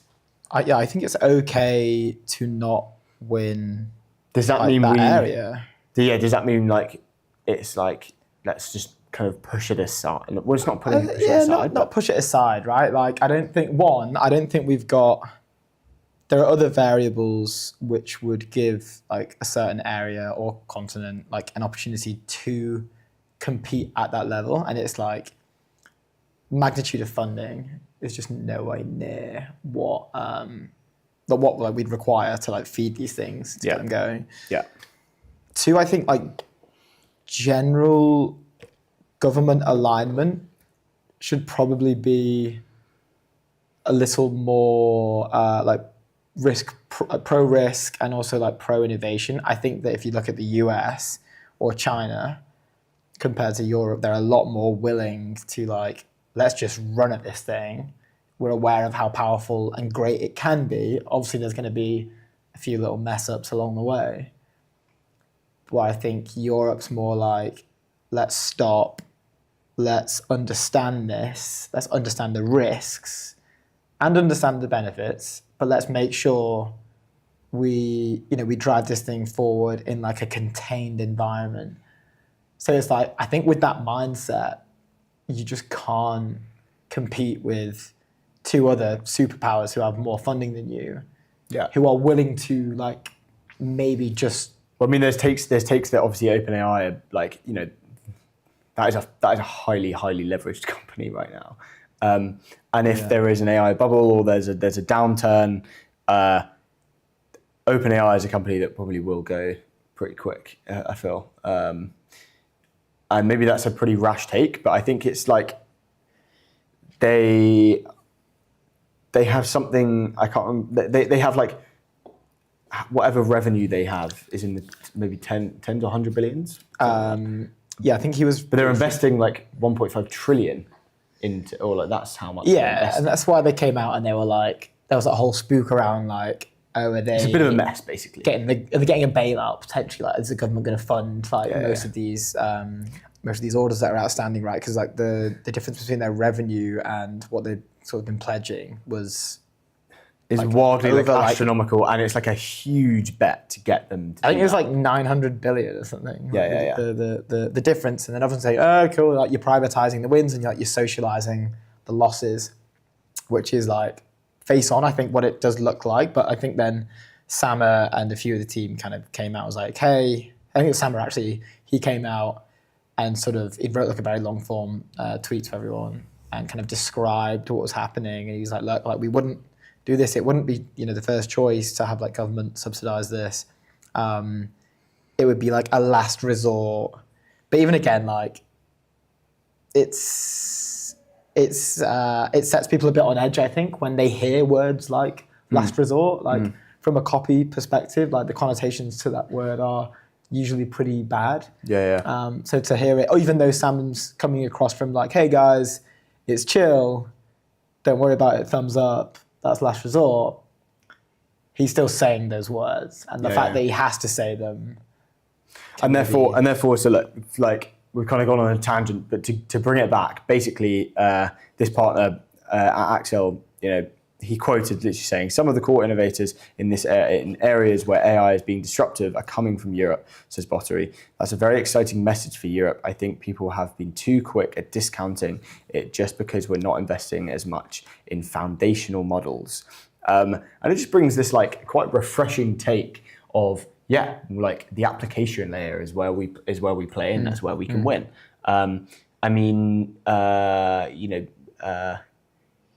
We were talking about it earlier, and Des was obviously talking about it in saying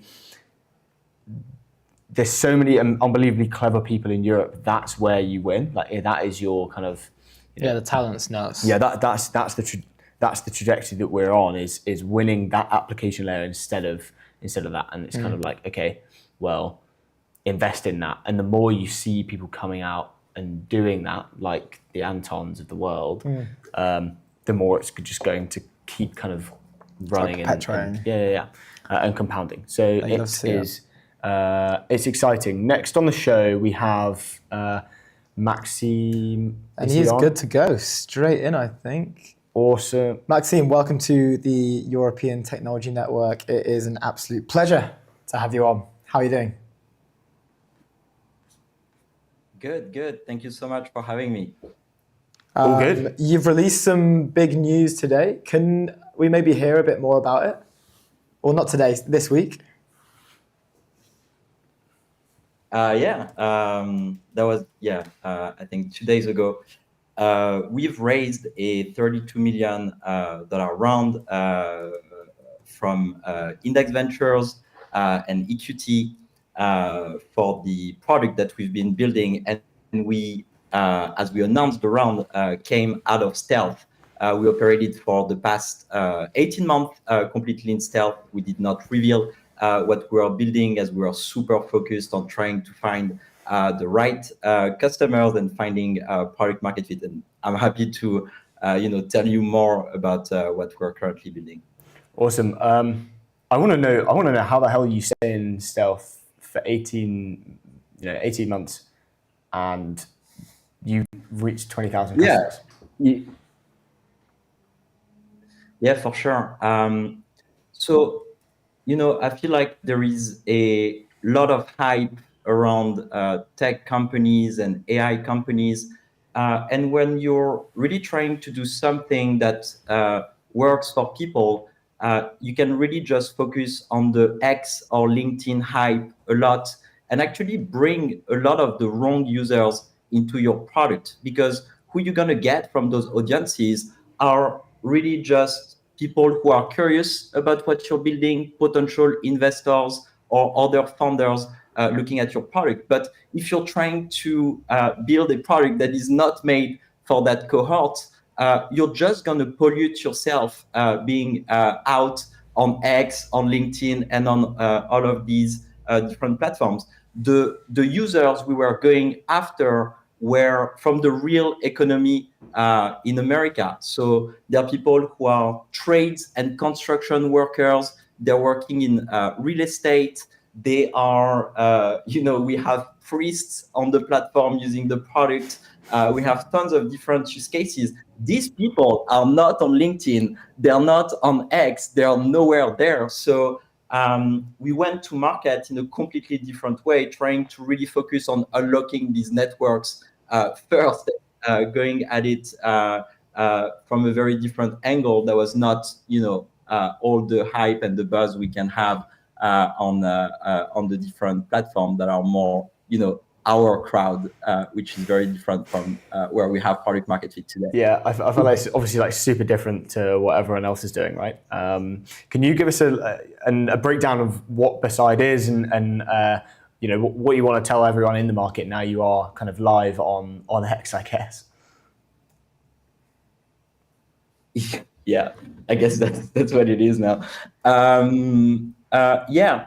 So maybe the origin story to the product is, I sold my previous company that was a mental health app to Alan, the French health insurance. We sold it for 20 million in 2021. There, I scaled our small 7-people team to 120 people. I took on the sort of like B2B expansion of that consumer product into more of a business offering. When the first really good voice to text models and the first GPT models came out, I became really obsessed with them. And so I went back as a software engineering individual contributor at Alan. And what I was specifically working on was what value can we bring to therapy sessions specifically, and from conversations that people will have with their therapists, both to create value for the therapist and for their patients. And so when I was playing with those recorded conversations that I would put into a second brain, that we would prompt to extract insights, extract the emotions that people were sharing, or even the action items that the person would have to do before the next session, or even increasing how the efficiency of the therapy process for the therapist. What I realized that, we're all talking about AGI, and we're all talking about how AI is actually going to be transformative in our lives, and all the products were sort of like prompt driven, or the context that would be used would be the context of your Slack, it would be the context of your email, Notion, to sort of build this sort of new AI products and build these agents that would work on your context. But what I was obsessed with is there is quite an under-tapped value into the conversations. The conversations that people have are sort of one of the live contexts on our way to AGI that is extremely important if we see this AI as something that is going to deliver proactive value in our daily lives. And everyone has started to build note-taking apps. And, people were like, oh yeah, like if we have a good call summary and if we have a good call transcript, that in itself is useful. It is. And it's more of like, insurance that you remember your past note and something that you can share with your team. But the angle that I wanted to take is, if we are able to capture all of your conversations, if they live on the phone, if it's a live conversation, if it's a conversation happening on Zoom, on Google Meet, what are the things that we can extract from those conversations to deliver value for you? We went super naive into that of just, let me just rebuild WhatsApp or Telegram AI native. What would it do if I had a daily messaging app that would be able to record all of my phone calls, answer text messages for me, where all of the conversation that I have would enter a second brain that I could prompt? And we sort of tested that value proposition. And what we've built and where we landed is, well, we rebuilt the phone and messaging app AI first for everyone. And where we have specifically product market fit is we answer the phone for you. And that's what's currently leading, all the growth, all the revenue, and all the retention, because people just have to set us up, forward their existing number to us, and now we can pick up the phone for you, and we can deliver all the rest of the value from there. And it's amazing because conversations are so rich, and there is so much you can extract from them and actions you can take on behalf of people once you have all of that context for someone, or even after for a team and for your organization. It's so nuts to hear all this. And like when I was reading the press release, it mentioned that you guys have been in stealth for 18 months. You'd managed to get to 4 million ARR. You'd managed to get to 20,000 paying customers, all while operating under like a pseudonym name. I think it was M1 or something. Like I can't remember the specific name, but that's so fascinating to me that you guys achieved all of this in stealth. Yeah, like how did that work? Why as well would you want to remain in stealth? And even the GTM function, right? Like how's that working there? Oh, you want to get into the secret operation behind? So M1 is stupid because when we started with the the sort of thesis of on our way to AGI, the live context of conversation is extremely important, and we should build the best context capture product to do that. And when we wrote into the roadmap, the first thing that we wanted to do, everyone was focused on desktop recorders and all this stuff. And what frustrates me was that there was no good recorder on my phone, and all of my best conversations are actually when I'm on the go, when I'm not sitting in my computer. They're more, genuine conversation. And so M1 was just milestone one of the roadmap. We've released the first phone context capture app. So that was called M1. And what I really wanted the team to focus on is really avoid all the traps. It's not my first rodeo.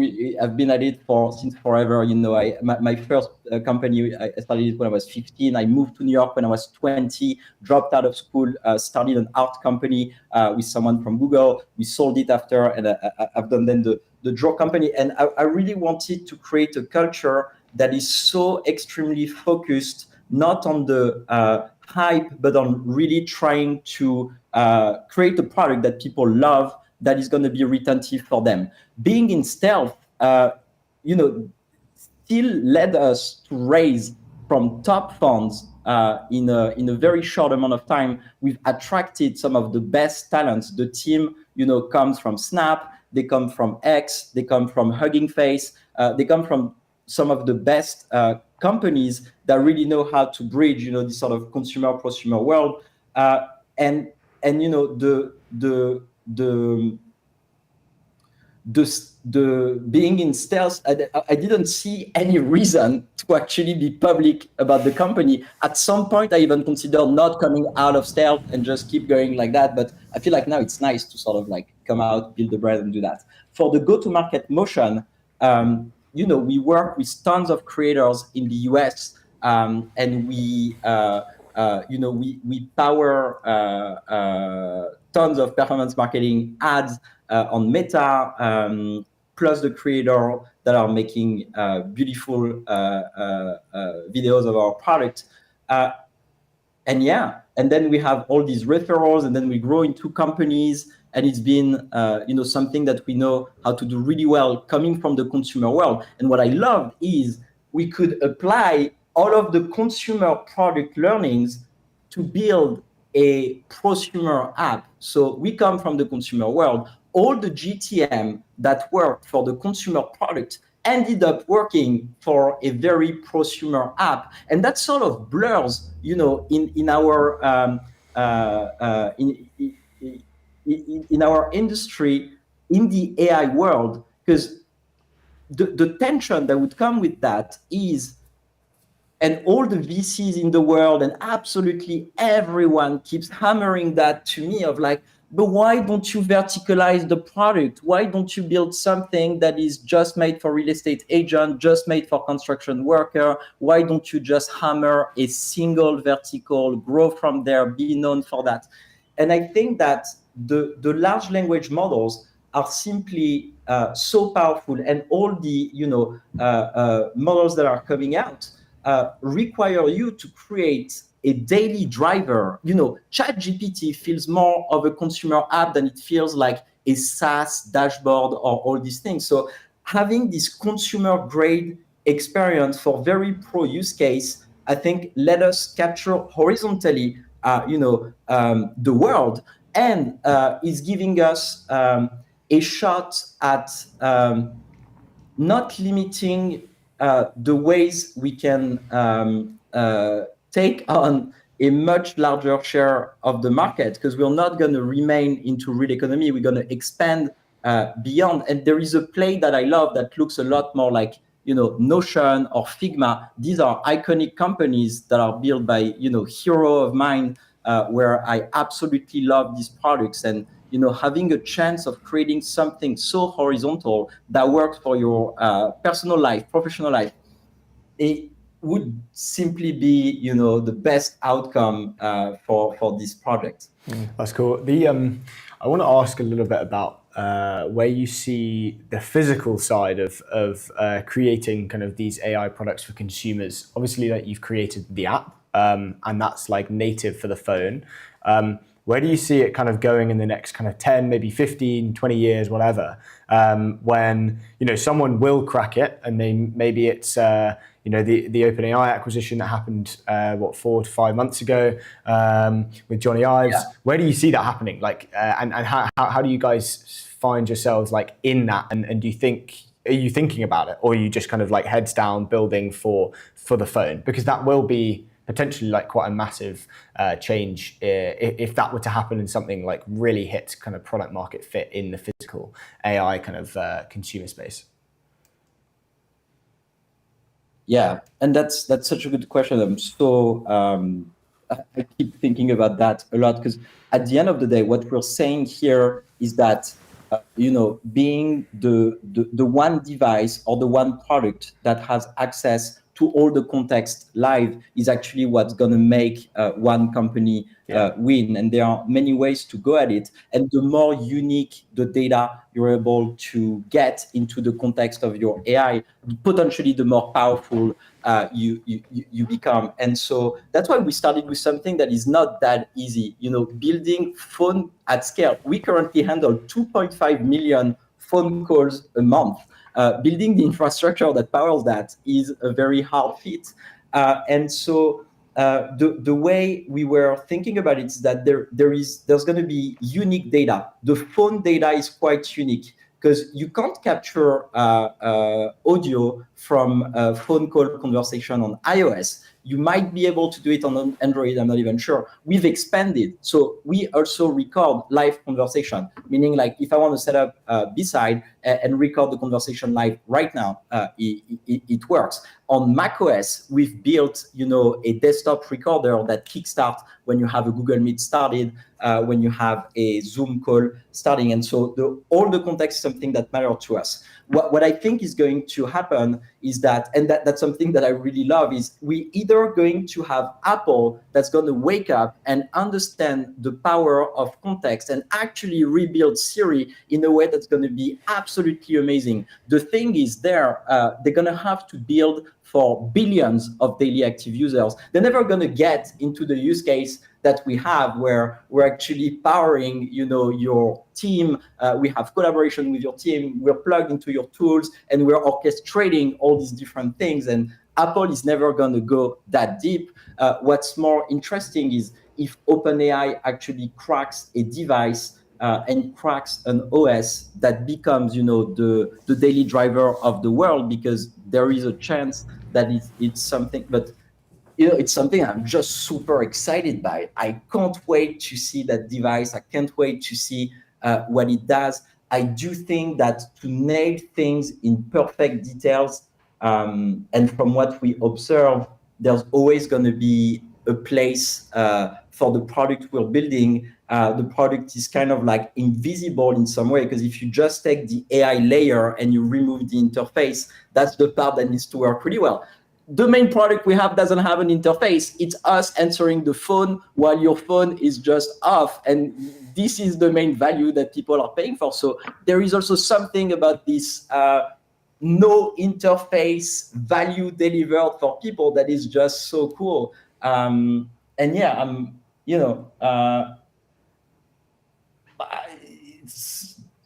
so excited that I'm playing at that moment of history. Like, it's just so fucking cool. I love it. That's so I love it. Talk about like founder market fit. Yeah, I'm just getting like really cool artistic vibes. Can we ask? So you've raised this money. What's the plan with the cash? Is it expansion plans? Is it product development? Is it all the above? Yeah. So it's twofold. One, what we learn is that our users love to collaborate in teams on their context. And so the one thing we have to do is build a product that can be used by their teams, meaning we have to expand on all the platforms. We have to build for iOS, we have to build for Android, we have to build for macOS, we have to build for Windows, and we're building all of these platforms. So we had to grow the team to actually capture all the context, build all platforms.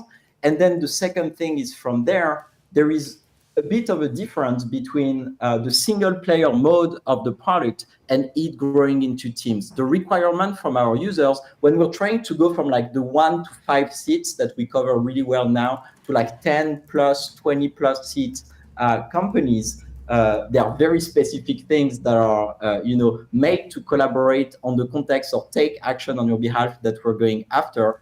And that requires a really good expansion. Right now, the money is so building all the platforms and land and expand strategy. How do we go from we capture one person in a company and we expand into the entire company? It's going to be product-led growth, but not only. And that's going to be the beauty of the product expansion now. That's what I want to demonstrate, in the coming 12 months and what we're super excited about. How do you? I know we're kind of running out of time. I'm just kind of burning question. How do you think about like founder product growth and the founder function in growth compared to running like meta ads and stuff? And it's kind of, I guess, like faceless. Where do you see that? Do you see Beside as this kind of, I guess, faceless startup where you're not driving the growth, or what do you think? Or do you think if you were to try and drive that growth, it would 10x what you guys can do and the people that you can reach?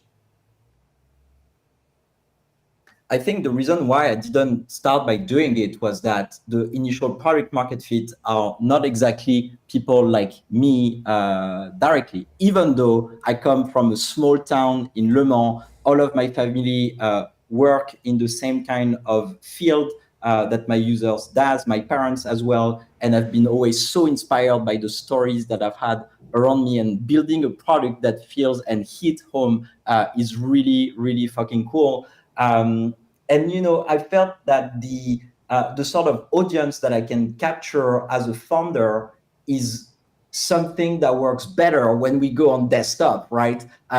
I'm going to have a better market fit as a founder when we're trying to go after the desktop crowd, the knowledge workers. And I think that's also why we came out of stealth. We have the macOS product that we've released. That's an absolute banger. And that's something that I want people to try and that we're going to push, because the context of conversation, the mission we're after is super horizontal. So now is the right time for me to be out. And also me being out helped for... So the one thing that happened after the launch, that my calendar is booked as hell. All the users in the world have booked my calendars for the next 2 weeks, and all the VCs in the world as well are trying to book my calendar. But I've seen, and yesterday, just after the launch, I took 7 phone calls with users, and I just realized that you can't be faceless. People actually want to put a face on the product Yeah, way more than I realized. And all the calls that I did in the day of people wanting to set up the product for themselves, even though you can just try it for free and do this stuff, led me to realize that no matter who the users are, the founder story is extremely important. Putting a face on the product is extremely important. So yeah, I'm gonna do more of it in the coming months. Oh, well, we're excited to see you on X more. We have to have you back on, man. Like, can we just check in like a month or something? Yeah. I'd love to do that. For sure. Would love to come back. I have so many things to say. I've been in stealth for 18 months. I'm boiling inside. There's so much I want to say. There's so much more. We should do it again. Dude, Okay, so good. sick. We will. We'll ping you. We'll set this up again next month because we have to run it back. This has been really cool. Awesome. Good stuff. Good to be with you guys. So good to meet you, Thank dude. so Cheers, Maxime. Have a good one. You just leave. Yeah, just See you guys. Bye. see you in a bit. Peace. What a legend. That What a is legend. so That's sick. so cool. Dude, so good as well, right? Like 18 months, 20,000 paying customers, Yeah, I forgot to 4 ask. million ARR. You know, his retention is nuts. Like the app's retention is nuts. So half of the users open the app 14 times a day, 6 days a week. That's mental. That's That's like product market fit. Like, It's like people on Instagram. wait, that is social media Instagram. He's already built like Instagram level retention. With I feel like it's obviously like a very native product because you can use it in your life so much. It's fascinating. It's fascinating, and I think it might be. You know, he mentioned that he's kind of been, or he's been in the art world, and Yeah. he has that artistic roots, and I genuinely feel like that feel is it. like, who are we talking about? About building companies is an artistic endeavor, right? Who are we talking? Yeah. Who was that with? Partner at Point Nine, is that right? Yeah. It was with Ricardo. Ricardo, Yeah. and he like fits it. Maxime fits it to a T. Yeah. So perfect. Well, he just looks like an awesome artist who's grown up like selling amazing art in New York. And like just tinkering with like just a load of cool things, understanding human behavior, understanding what goes right and what's wrong, and you can see it even like with the conversation earlier at the beginning with Andre. He was saying like when we back second time founders, like the growth is just like so much quicker. And the reason being is because you've got they just understand the growth loops. Like that's it. They're seasoned. They just they're get it trained, right. And it's clear with him. You know, he built he's built some incredible companies before, had an exit before. He understands, and he's built in consumer. He just gets the game. Seriously bullish on the company. Yeah, Really, that was really that cool. was an awesome chat. I really want to have him back on Yeah. because that energy is just it's exactly what we need. Agree. Just quick word on Airwallex, leave outdated business banking behind. The all-in-one financial platform it built for the behind. pace of modern business. Multi-currency accounts, high-speed international transfers, corporate cards, expense management, and online payments all in one platform. Let's go to airwallex.com. Love to hear it. Up next, Saraj, co-founder at Prior Labs. They're going to be breaking down what Prior Labs is. They recently released their Tab PFN 2.5. Again, he's going to give his take on this. They're an incredibly cracked team. A couple PhDs going on Tabular the, foundational model for the foundation. spreadsheets, basically. That's what Tab PFN is. There we go. Luke's just So they just got like it sit lock. on top of models and data within spreadsheets, and they're kind of like a co-pilot for that. Well, I'm going to ask him to explain it to me Like a maternity. like I'm 10, just so Nice. I can just fully get in there and understand it. Because like it's very similar to some of the stuff. Like they've run this through. They apparently have like SOTA performance based off the benchmark that they've been using, which is like a pretty big thing. This is what we discussed with who was it? The guy who was doing, was it Sorcery, the video generation? No, Wonder. No, that was another one. Sorcery is Molly O'Shea's podcast. No, but yeah, I know, but there was another. We had him on. I can't remember. We'll have to check it out. But like again, achieving SOTA performance on benchmarks is a big thing. It's a cool thing. Oh, I know who you're talking about. Yeah. But I can't remember. Yeah, I think it was source. I think it was sorcery. I think it might have been source. Yeah. Yeah. So Yeah. yeah. Say what? But anyway, they're coming on. It's going to be cool. They're backed by Bolton Capital, like Landscape Labs, XTX Ventures, and AI leaders from Google DeepMind and Super Hugging duper Face. interesting. Let's just jump in quickly to some 11 Labs news, hoping we can get this up. Mr. Matthew McConaughey has been part of the 11 Labs story since 2023 as an early supporter and investor. Today, he became a customer. Matthew McConaughey's newsletter, Lyrics of Living, is expanding with a Spanish language version powered by 11 Labs. see it. Driving growth through A-list celebrities is a cool thing. Congrats. They to signed that, the 11 Labs team. Who's the guy who does like Batman's butler?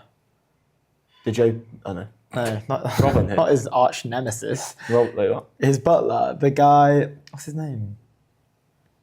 God, you're really.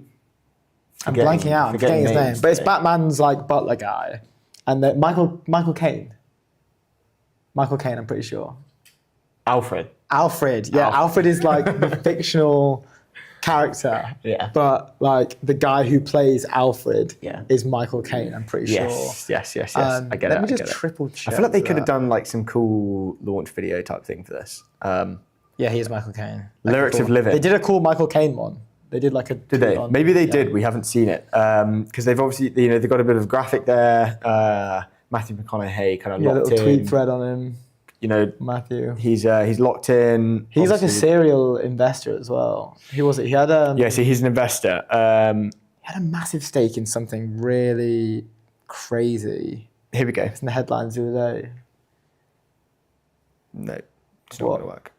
I think it's just the article. Oh right, yeah. Yeah, he's been part of the 11 Labs story for years as an investor, early supporter, and now as a creator, which is cool. I'm proud to share that I've been an investor in 11 Labs for several years now, said Matthew McConaughey. It's been amazing to see the growth from those early days to where the company and the technology is now. What's remained constant is the extraordinary storytelling capabilities and creative potential that 11 Labs unlocks. Something that stood out from me from the start that speaks to me as a professional storyteller. They should do some form of video with him, and they will, I'm sure. And they He is probably like have. really good at telling story. I listened to the audiobook of his Oh yeah, he's wicked at doing biography, that. I think. And where he keeps saying like green light in it. Yeah. Are we back to That was normal good. screen? Let me just tell you about Fora, the workspaces to make it everyday extraordinary. It's premium, flexible workspaces that drive performance, productivity, well-being. You want to be surrounded by greatness, rub shoulders with some of the world's most exciting companies. Go to Fora and do luxury office spaces, and damn, are they good. Damn, are they good? Okay, I think. Are we good? We are welcoming in we have Suraj our on? next guest, Suraj, co-founder of Prior Labs. How are we? Hey guys, can you hear me? I can hear you loud and clear. Can you hear us? Perfect. Yes. Amazing, Yes. amazing. Welcome to the European Technology Network. How's your day going? Yeah. Thanks. Good. I'm actually in London today, and I just got off a chat with James, and he was like, I should give a shout out to James and. Oh no way, James with you Wise guys. at Bonderson? James Wise. Yeah. Well, James look, Wise. we've actually got James Wise's book here, Startup Century. Just want to show that. Yeah, I have to- it too, actually. Oh, you've got a copy yourself. Of course, of course. He had to do. He had Is to do your some gifting. copy signed? No, maybe not. Oh, well, you I know- think you've got a special edition. You've got a special edition. Because they backed you. Did they lead the round? The 9 did. million. They led the round. Yeah. You, Awesome. Yeah, you love to James is hear a cool it. guy. James is an absolute legend. Obviously, from my days at Convergence is when I first met James, and then has been, I guess, like a mentor and a guider ever since, which I'm incredibly grateful for. So, yes, please tell him I say hello.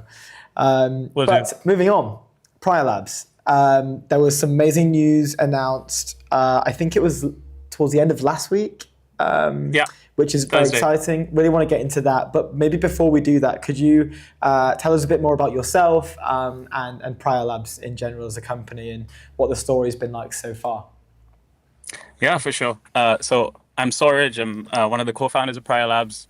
Based in Berlin, usually. I've got a bit of an international background, so grew up between Canada, India, a bit in the UK, lived a bit of everywhere, studied finance and comp sci at McGill University, and then actually started my career in banking. So started my career in tech M&A with RBC in Toronto, and then moved into building their venture capital fund with them. That is now, I think, like $1.5 billion. But at the time, it was part of this private equity group, venture capital group, and innovation that we scaled from 20 to 450 people. Left that, stayed a couple of years in finance, and then left that to build companies. So before Prior Labs, I tried my hand at a Kubernetes cloud company, but 2023 was like 7 years too late for that. So was a very short stint, stopped that, and then actually met my current co-founders, who were at the time doing research in tabular foundation models, and we're going to get into that in a second. One of them specifically called TabPFN. One of them is a professor of machine learning, has been for about 12 years, Frank Hutter, and my other co-founder, Noah, who is the CTO of the company. He was doing his MD, PhD at a hospital in Germany, and he was working with a lot of tabular data and like trying to conduct machine learning. You know, when we think of machine learning now, we think of NLPs, we think of OpenAI and ChatGPT, but like it's been existing for so many years, and the traditional machine learning has always been around like structured data, right? How do you make predictions on data? How do you do statistical analysis? And he was just really frustrated with the methods that exist because they have been the same for about the last 20 years. And the idea was to bring a foundation model approach to structured data. And I was coming to it from the lens of looking at, a lot of financial services data. I was investing in companies like Sardine, a company called Flowclass, which like just builds a model for structured data for one use case. And on that use case, they're able to generate like 6-7 figure contracts. And so when you talk about building a model that can replace these hundreds of use cases and thousands of use cases and can just like serve all of them with one model, like the mind was just blown away. And that was kind of the genesis of us starting Prior Labs together. It feels like it's been 5 years, but that was only last year. And it's been a fun journey since then. That's awesome. You love to hear it. When we were reading the press release around what you guys were announcing, the Tab PFN 2.5, there's parts in there that kind of mentioned that this is in this sort of like accelerated realm that we're seeing in the development of general AI across like a number of use cases. A lot of it isn't as focused in this tabular data world, and I think I was reading something around where it's actually quite hard to do for like the AI to sort of like be trained or learn across like cellular data. Why? And it was something around that. It was the overlooked space, right? But like when we look at where you'd come across this type of like data sets, it's in everything, like finances all the way to like medicine. Like why is that overlooked if it's such a valuable unlock? Yeah, it's a good question. I mean, I think on one hand, you can say it hasn't been overlooked because that's what traditional machine learning has focused on for a really long time. But I think with LLMs, there's a couple of reasons. One, there's just not enough high quality tabular data that's available in the market. So, if you think about these LLMs, they've been pre-trained of, hundreds and millions of data points, and they just don't exist in the tabular domain. I think there's like 50,000 good quality data sets that you can find. You can find a lot of tabular data like on Wikipedia, right? Like which football player won FIFA World Player of the Year for the last like 20 years, but that's not really quality data that you can make predictions with of like who's going to be the next one to win it next year. For that, you need like a good amount of data, and those companies tend to keep private to themselves. And the second is architectures. So LLMs have this like sequential architecture, which are just not built for tabular data. For tabular data, you need to like understand the relationships between, let's say, if you look at an Excel file between like cell B2 and cell, AZ 5443, and how do these relate to each other? And LLMs just can't do that. They have a different way of reading a table, and that can take a really, really long time. So we took like the transformer technology, which is what powers these LLMs, and we trained that with synthetically generated tabular data. So we actually like came up with a representation of what real world tabular data looks like. We synthetically generated those data sets, and then we trained a model on those data sets. So with that, the model actually learns how to predict on any data that it's never seen before. And that's what allows it to basically bring that LLM-like capabilities towards tabular data. And that is essentially, that's the Tab PFN 2.5 release, like this pre-trained model that's... that's actually TabPFN in its core. We've got, this is 2.5, so that was TabPFN. There was TabPFN v1, which was in 2023. Then there was TabPFN v2. That was our big release this year, which was part of the Nature journal. If you're, I think that was a pretty big release, and that was kind of where we really established this as the foundation model. Since then, we've actually already had like 2.5 million downloads. We have a lot of GitHub stars. The model's used across thousands of use cases across every industry, right? So it's used in finance, it's used in healthcare, it's used in industrials, in tech. And we have an open source approach because it's a completely new way of working for data scientists. So they're used to kind of training a model for every use case. So if I want to predict, okay, what is Luke going to default on his credit card in the next month? I need to build a model that's going to be focused on just predicting that use case. If I want to predict, are you going to be able to afford the house that you want to buy? Then I need to build a model that's only focused on that prediction. If I want to predict what is the transaction that you just made, I need to build a model that's focused on that. So large companies, whether it's pharma, banking, energy, they have hundreds, if not thousands of models in production at any given time across all these different use cases. What a foundation model promises in the tabular domain is one model that can serve all of these use cases. So it has like the potential to replace, you can imagine the amount of overhead and model management time that these teams spend on. So there's also this like adoption curve that you need to cross to get these data scientists to start using the model. So that's what we've been focused on for the whole year. Interesting. And 2.5 is kind of, sorry, just finish that because I realized I didn't get there. 2.5 is kind of scaling that up to the next level. So with 2.5, we've kind of established ourselves as the leader in the industry benchmarks. It's called Tab Arena. We just announced it today. Actually, it's up to 100,000 data points. We are the model, and we win 100% of the time against previous methods that have been trained for 4+ hours, and our model can do that in a matter of seconds. Wow, that's mad. So I want to zoom out, right? I want to see your plans for like the future in terms of work. What happens to like an associate, I guess, who is working very closely within these data sets and predicting whatever industry they're working in? You mentioned the kind of horizontal nature of what you're working on. Where do you see that kind of going in the kind of near future? It seems like it's very close to being pretty, general and very, I guess, risky in terms of where that role goes within companies. Yeah, it's a good question. So, I mean, we're actively building a community of data scientists, right? That we've focused on that. We have like a Discord community. We do events, and we want them to use our models. So we can enhance the data scientist workflow today. Instead of them having to spend time, first they have to choose a model. So they start with a prediction problem. Then they say, oh, what is the model I'm going to train that can solve this prediction problem? Then they have to like fine tune that model, and then they train it. That could take hours, days, weeks. And then they put that model into production. We're telling them, you put the data into the model and you get the predictions out in seconds without you having to spend all of that time. So you can focus on like much more higher context problems and things where your time is much more valuable. And I think that works with one set of data scientists, and with another set of data scientists, there's a bit of like hesitation, being like, no, this model is not going to replace me.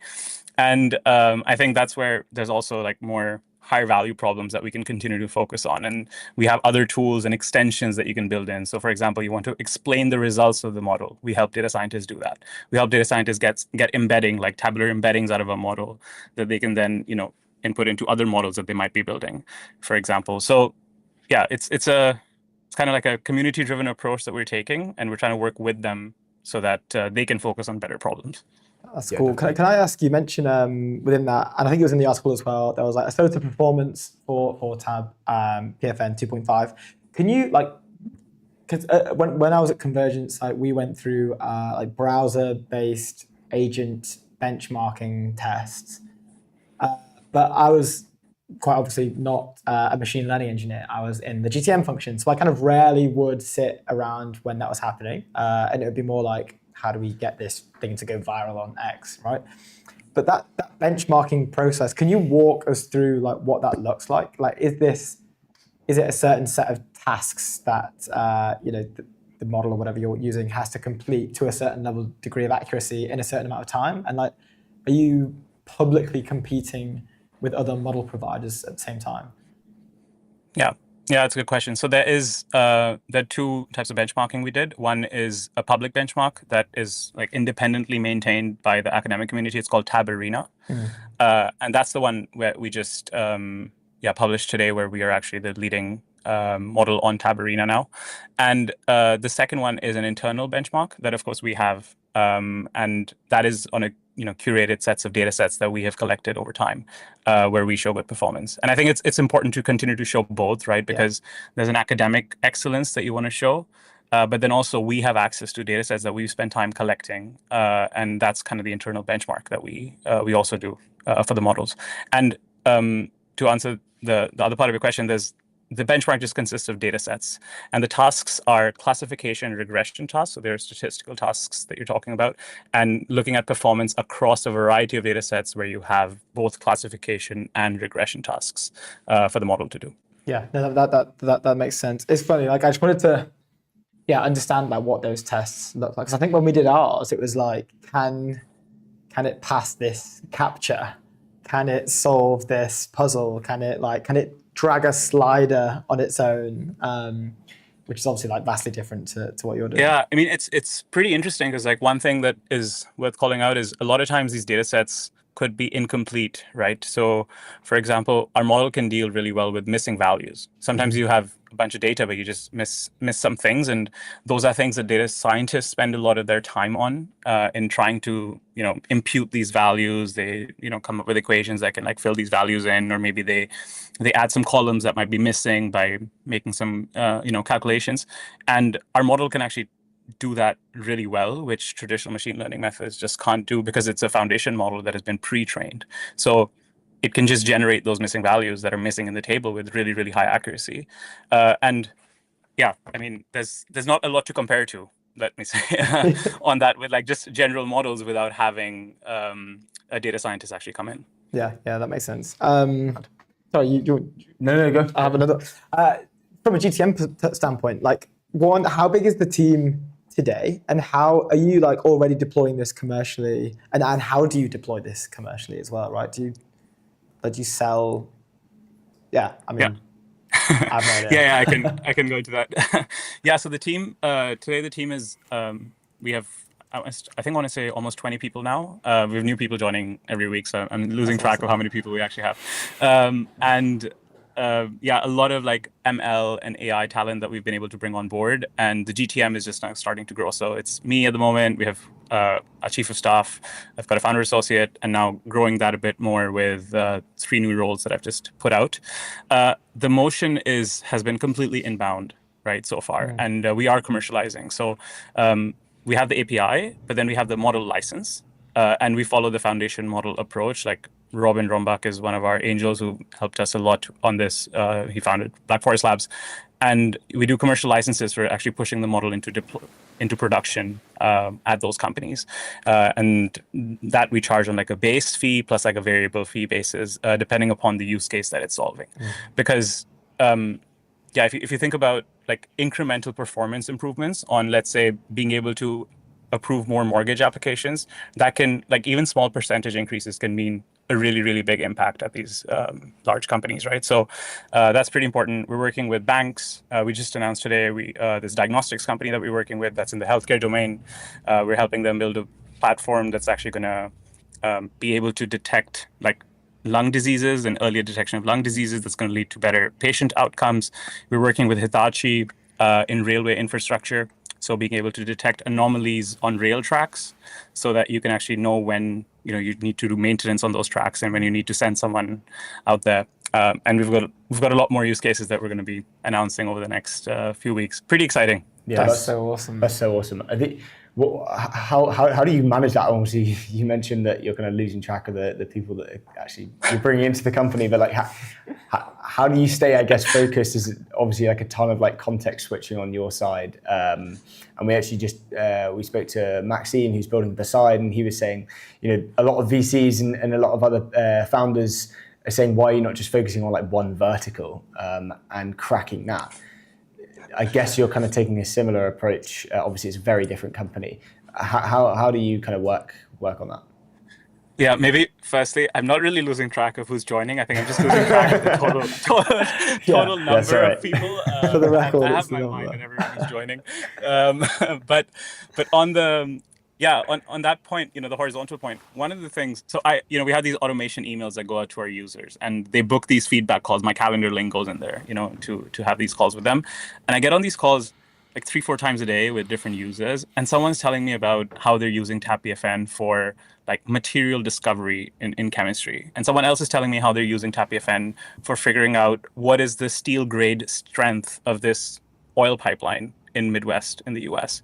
And someone else is telling me how they're using it to trade on the energy markets. And it's like super exciting to hear all of these different use cases. And of course you find like where value is being driven and you want to push towards that. And we have like outbound triggers where we know there's a lot of value in something. We like continue to push in that direction. And it's like an iterative process on that. But one of the best parts about our model is that it can be used across all these different industries. So by verticalizing it and only offering it to one space, we lose out on that adoption, right, that can happen on this like mass level across the globe. And we want to continue to push on that. So that was a long answer, but what I'm trying to say is that we have a broad applicability, and so it makes perfect sense to continue to push as a horizontal product.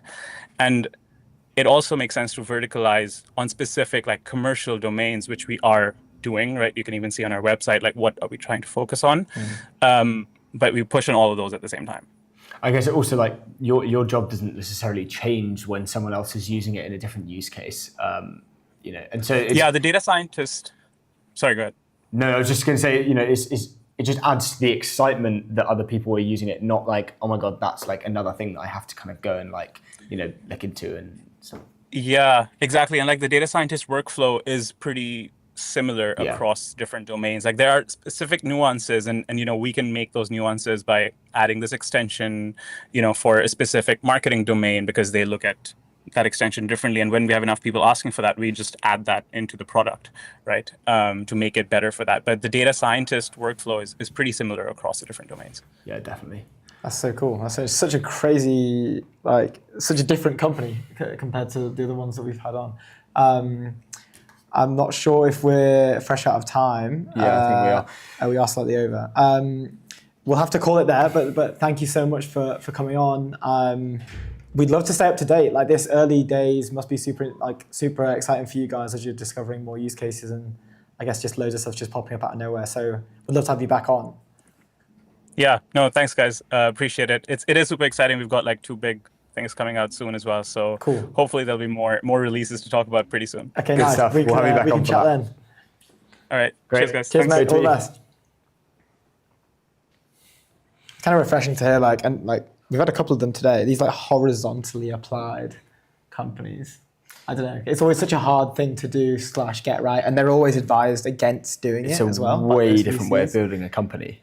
Because it's not like as easy as go into this industry, talk to this person, learn their pain points, build a Solve. product around pain. So like when we had the Lagora episode, and we talked to the guys, the other guys that were building in law, Vescence. They obviously are highly verticalized. They're living in a lawyer's office. And that is just a way different. They're literally sitting next to someone working, an associate or whatever, or maybe a partner, and they're like looking at their workflow and they go, okay, that's I think they were solving But it's the applicable nature, right? So it's like maybe they do start to Actually, I think I asked this question. This seems quite applicable to a lot of other similar jobs with similar-ish workflows, and they were like, no, we're not. We're not going to horizontal. We're not going to like spread too thin. We're going to like stick in our lane essentially. Whereas, these companies, they make it part of their kind of like function to just be everywhere.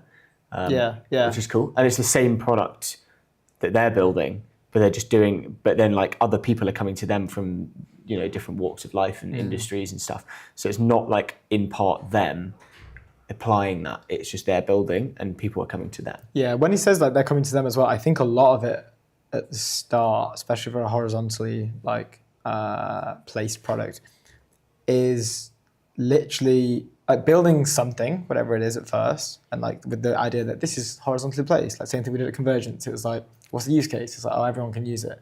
But that's like, it's hard to market that, and it's Does hard that to not like make figure out. GTM like super difficult? Yeah, it was bare hard.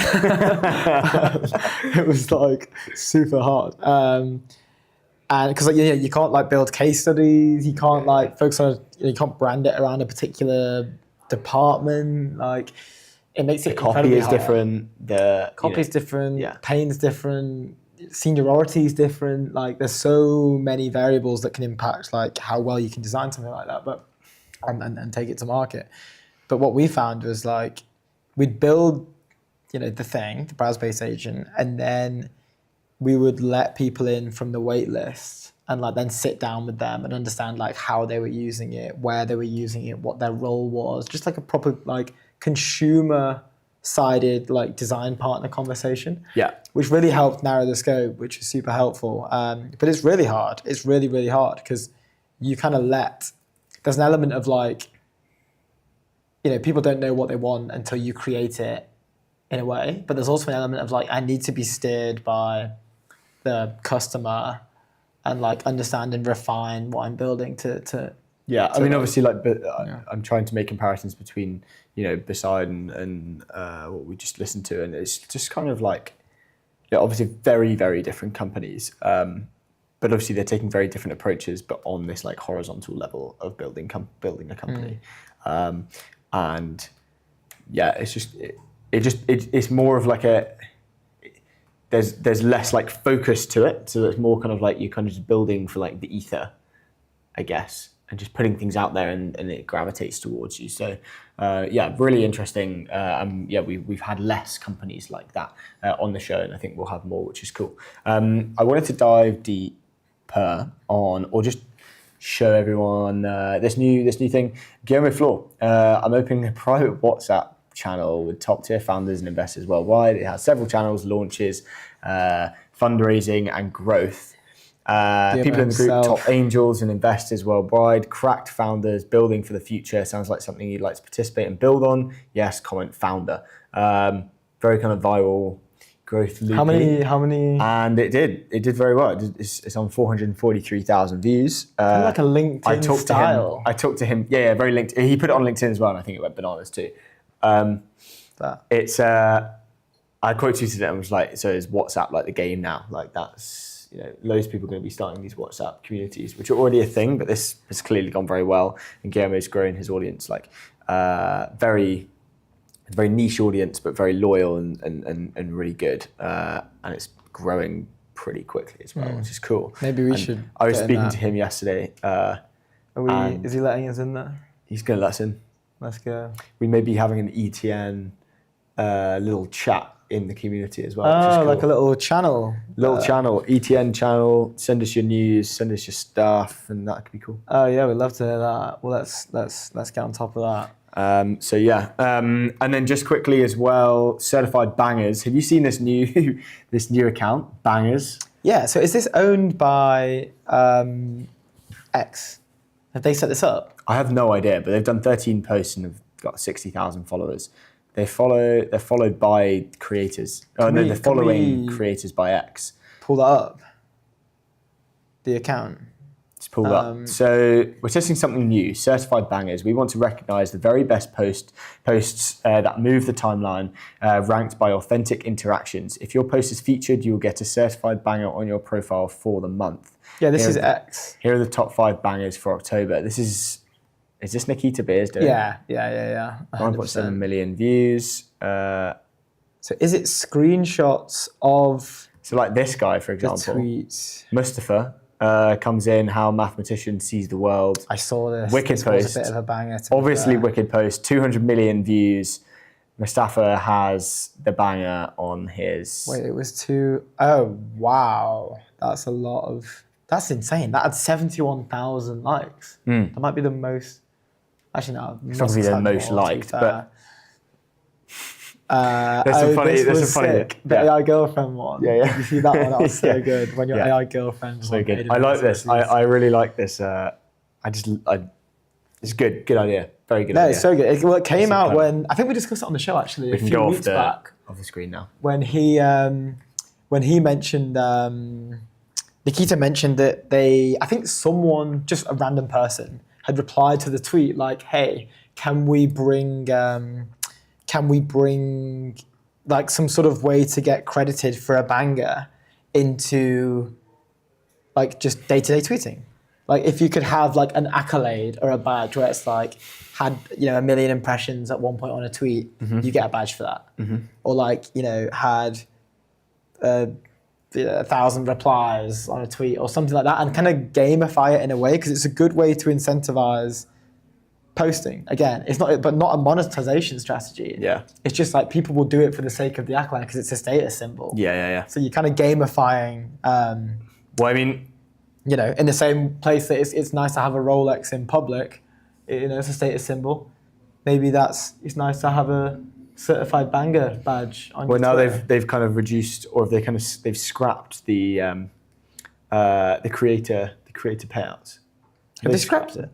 I feel like there was some kickback that they've reduced them at least, and maybe this is like a thing to kind of get like, people rallying. It makes sense. Instead of Around like it. just paying them money, I feel like whenever it kind of I would definitely corrupts it prefer a little bit. Well, it's kind of like for the creator economy. We were talking about this maybe really early in the Yeah. shows, maybe second show.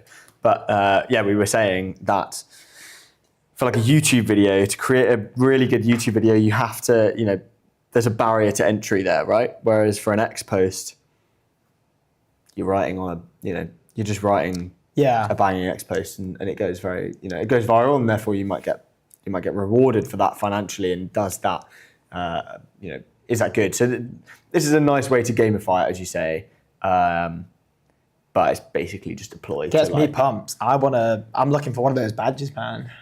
I need to up my. I mean, I am like tweeting into a brick wall right now because I only have like 500 followers. So gonna be tough to get that certified banger, but definitely on my to-do list. Definitely wanna. It's Hey, like a go for Rolex, it. but on X. Yeah, I want the. you want the X Patek. Rolex, I want the Patek on Yeah. X. A little Patek on my. 100%. account, little Quick word from Patek. our sponsor. Airwallex, leave outdated business banking behind. The all-in-one financial platform built for the pace of modern business, multi-currency accounts, high-speed international transfers, corporate cards, expense management, and online payments, all on one platform. Go to airwallex.com. They are killing it over there. Next on the show, I'm just getting word live that we're still having problems with the video link for Mr. Lucas Ziegler, which Oh, is dear. unfortunate. It's we're still having technical difficulties. We're not sure what's going on with them. It was okay for Saraj and Maxime, so maybe it's something on his end, but unfortunately that's going to prohibit him that's weird. joining the show. So we're not going to try. That's that. I think they are trying, and it's not working. Weird. Unfortunate. We can still. Very, very strange. Let me just try and send him these through DM. He's waiting in the lobby. No, I think he tried, and the video was still not working for him, which is unfortunate. But while we are waiting for that, let me tell you about our friends over at ACI.dev. It's the open source middleware that control, govern, and observe AI access to your tools and data. Everyone's favorite tool to do that, ACI.dev. You'd love to see them win. He's just reconnecting, seeing if it's going to work. This is for Mr. Lucas Ziegler. Yeah, pretty weird. Pretty weird. I mean, maybe we could see if he can do it from his phone. If it's problems He with said, "Let me reconnect." desktop. He's currently reconnecting. Yeah, maybe it's just a problem with his settings on his It desktop. must be, right? if we had But we had everyone else join pretty well, so I don't really know. yeah. It's Very it's weird. first. Well, hey, look, we got time. I want to do it again. I want to tell you about our friends over at Airwallex. Luke, what you got to do? You got to leave our daily business banking behind. Multi-currency accounts, high-speed international transfers, corporate card, expense management, and online payments. And the best part of it all, it's all in one platform, my friends. You can just get all of that in one platform. Go to Airwallex today. They are also giving out some really nice bucket hats. Let's just change this to black to mark the loss of one of our guests. That's super funny. Okay, I think we're gonna have to call it a day because he is not joining. Unfortunately, it's not working, which is very weird. Sad times. Lucas Ziegler, we're gonna have to have you back on. Oh, hey, Hello, Lucas. We might be having some difficulties still, which is just not what we want to hear. We may have to schedule this for another day, as it's.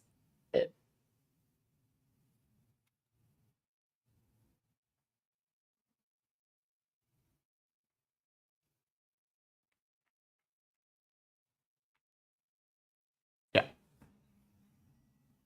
That would be awesome, man. Yeah, we'll send you an email or a WhatsApp, whichever one we've got you on, and we'll sort it out. Apologies again. We'll run it yeah, back. we'll make run it happen. We'll make it happen. Very strange. All right. Cheers, dude.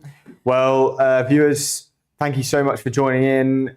We have really enjoyed the episode. Sadly, couldn't get Lucas on. We'll have him on another time. And yeah, thanks for joining. We will see you next week. We'll run it back. Slosh next week.